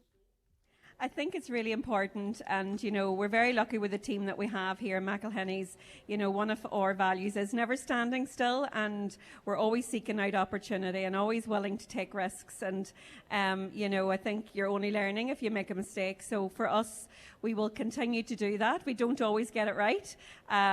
We don't always know if we're doing the right thing as well. But I think it's about moving forward, keeping the head down, and just, again, bringing it back to customer service. If we look after the customer and do everything we can for the customer, and in that bringing them brands, bringing them new opportunities within the store, then, they will keep coming, and that's what's important. Right, okay, so this is also about the promotion of your own business. So obviously there's going to be businesses where your customers rush straight to the website highlandradio.com and they say, look, it's been a fantastic year again at McConnell Meats. We're going to have to vote for Shane and the crew one more time. But also, too, there's other businesses whereby there's no shame in this game. Put it out on your social media. Say, look, if you're liking what we're doing, get onto the Highland Radio website. It costs you nothing. We'd love your support in that regard. You have to plug yourself too, Sean, don't you? Even us in the past, I would argue, we've said it off air, didn't necessarily push ourselves as hard as we can. And here we are now doing a much better job of it and calling on others to do so. You have to back yourself, don't you? And part of that is to say, right, customers, give us a shout here. Yeah, and do you know what, Greg? It works because they respond. And we've found over the last couple of years, the people who are active on social media and ask for votes, they get them because people are happy to support that business. So I would say that get out there today, share what we have on our social media. It's good for your brand as well because you could never talk to your customers enough. And if you're sending this to ask them to help, they will help you. And the good chance of that will be, this year we've got a slightly different process where we're at nomination stage now, but the second part will be, we'll then allow the customers to vote for the businesses. So we brought it into the Hospitality Awards. There was over 70,000 votes for that process. I think this is going to be even bigger. And it's a great opportunity for people to recognise and vote So nominate first, and then you have an opportunity, if they're shortlisted, to vote for that business. And then they'll be there on the 5th of October with us in the Mount Errigal. And Shane, when you hear of the level of participation in this competition, it's different for this competition this year, but we certainly saw it reflected in the Hospitality Awards. The fact that the guys introduced more weight to the actual public in deciding the winners, really significant, because if you pick up one of these awards, Shane, just like you did last year, it's because you're doing something right behind the counter. Absolutely, it's a great achievement to even get nominated, but I would say, like, for the customers, even no matter how big or small the customer service that you think in a small business or a big business, no matter what it is, just get on and vote for that business, because they really, really need it, like, and it helps so much with everything. Like, in this day and age, you need every bit of help you can get on social media and new customers and all. Yeah, and Sean, obviously there's a bit of balancing goes on there as well, because obviously you could have a business with a massive social media platform that might not have the same customer service as a smaller business with a better customer service but a smaller platform. So that, to make sure it's absolutely fair, that's all balanced as well there. Yeah, of course, because we have our judges as well, which will they will have a percentage factor in the results.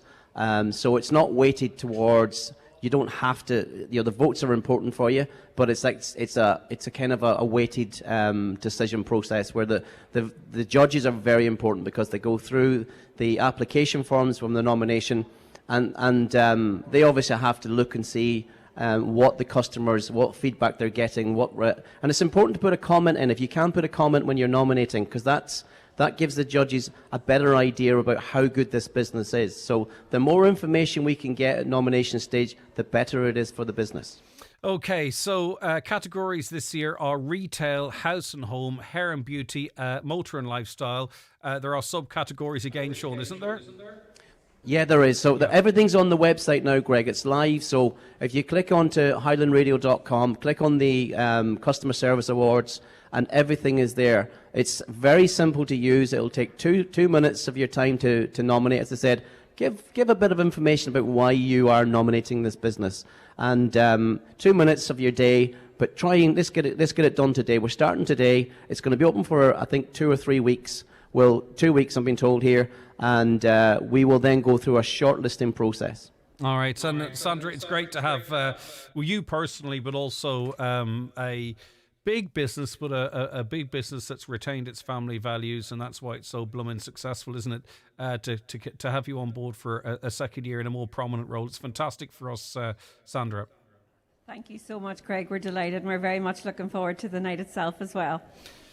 Okay, Shane McConnell of McConnell Meats. Wouldn't it be great to retain? Oh, absolutely. Okay. We're in the hat. We want it again. No bribes have been taken here, Greg. None. Okay, well, no, because we're unbribable. All right, listen, thanks very much, Shane. Lastly, with you, Sean, the important thing here is it's live now. Customers, in inverted commas, get on, show your initiative, thank that local business of yours, give them that leg up if they need it, or that pat on the back if they need that too. We have a shortlist, which, being shortlisted with the scale of business we have in this county, is remarkable in and of itself. And then we have that brilliant night on in October. It is in October, whereby the awards will be given out. It's on Sunday, October the 5th. And if you are a business, don't forget to put the feelers out. We've some templates there, Sean, don't we, on our website? Yes, we do, yeah. It's a very simple process, Greg. Just click on, look for your category, who you want to nominate, and just fill out, and just submit it, and all the information comes into us. All right. Anything else you want to add, Sean? No, I'm just absolutely delighted to be here today and to have McElhinney's on board again. And I was just saying yesterday, this year has gone so quick. I can't believe we're here today now launching the Customer Service Awards, and before we know it, it'll be the 5th of October. Oh, yeah, for sure. Time's flying. It is. Sandra, thanks very much once again. Shane McConnell, thank you so very much. Continued success, and great to hear of the business expansion that came off the back of your success, which shows the importance of these awards. So, Shane, thank you to you, Sandra, and Sean, and Anya too, who's assisting there as well, or whomever else is there. Thanks, all of you. Take care. Thank you. Thanks, Greg. Bye-bye, everybody. Okay, so just to remind, go on to our website, highlandradio.com. You'll see the Highland Radio Customer Service Awards for 2025. The main categories are retail, house and home, hair and beauty, motor and lifestyle. Then there is a drop-down menu where your business will fit in. If you have any questions in relation to that, just give us a buzz on 074 91 25,000. We will draw up a shortlist in 2 weeks, and then it's back open to the public. And those public votes, weighted against our judges' votes, we will decide the winners, and those winners will be granted their awards on Sunday, October 5th. And by the way, if you haven't been to one of those nights, this is not a snooty affair. This is not for those that don't like a little bit of noise. This is not for those that don't like to have a little bit of fun. It's a brilliant night out. It genuinely is. And if you're shortlisted, hopefully you'll have an opportunity to take a table, because it's great fun. And I would, if you could, perhaps maybe being given a little bit of latitude on Monday the 6th of October. Let me put it to you like that. All right, let's get the weather after we take a quick break. The 9 till noon show with Letterkenny Credit Union. Simplify your debts with a debt consolidation loan from Letterkenny Credit Union. Call us on 074 910 2126 or apply online via our app or in office today. Teatra do hola condaí winning al. Tá wad ní smói geis le farmarach na postabre. Is slí bheithe í agus caithar más mar is ceart ver chuirsaí sábhailteachta a gcónaí. Mas ag labshad anyalra, chemician na biostach a tatu. Ag le timpiste chrompúise bheith mar harú neamart bagawain. Glachta am, shekel de chralaf. Caith na hédi cearta, agus na tés a seans a ghíthe.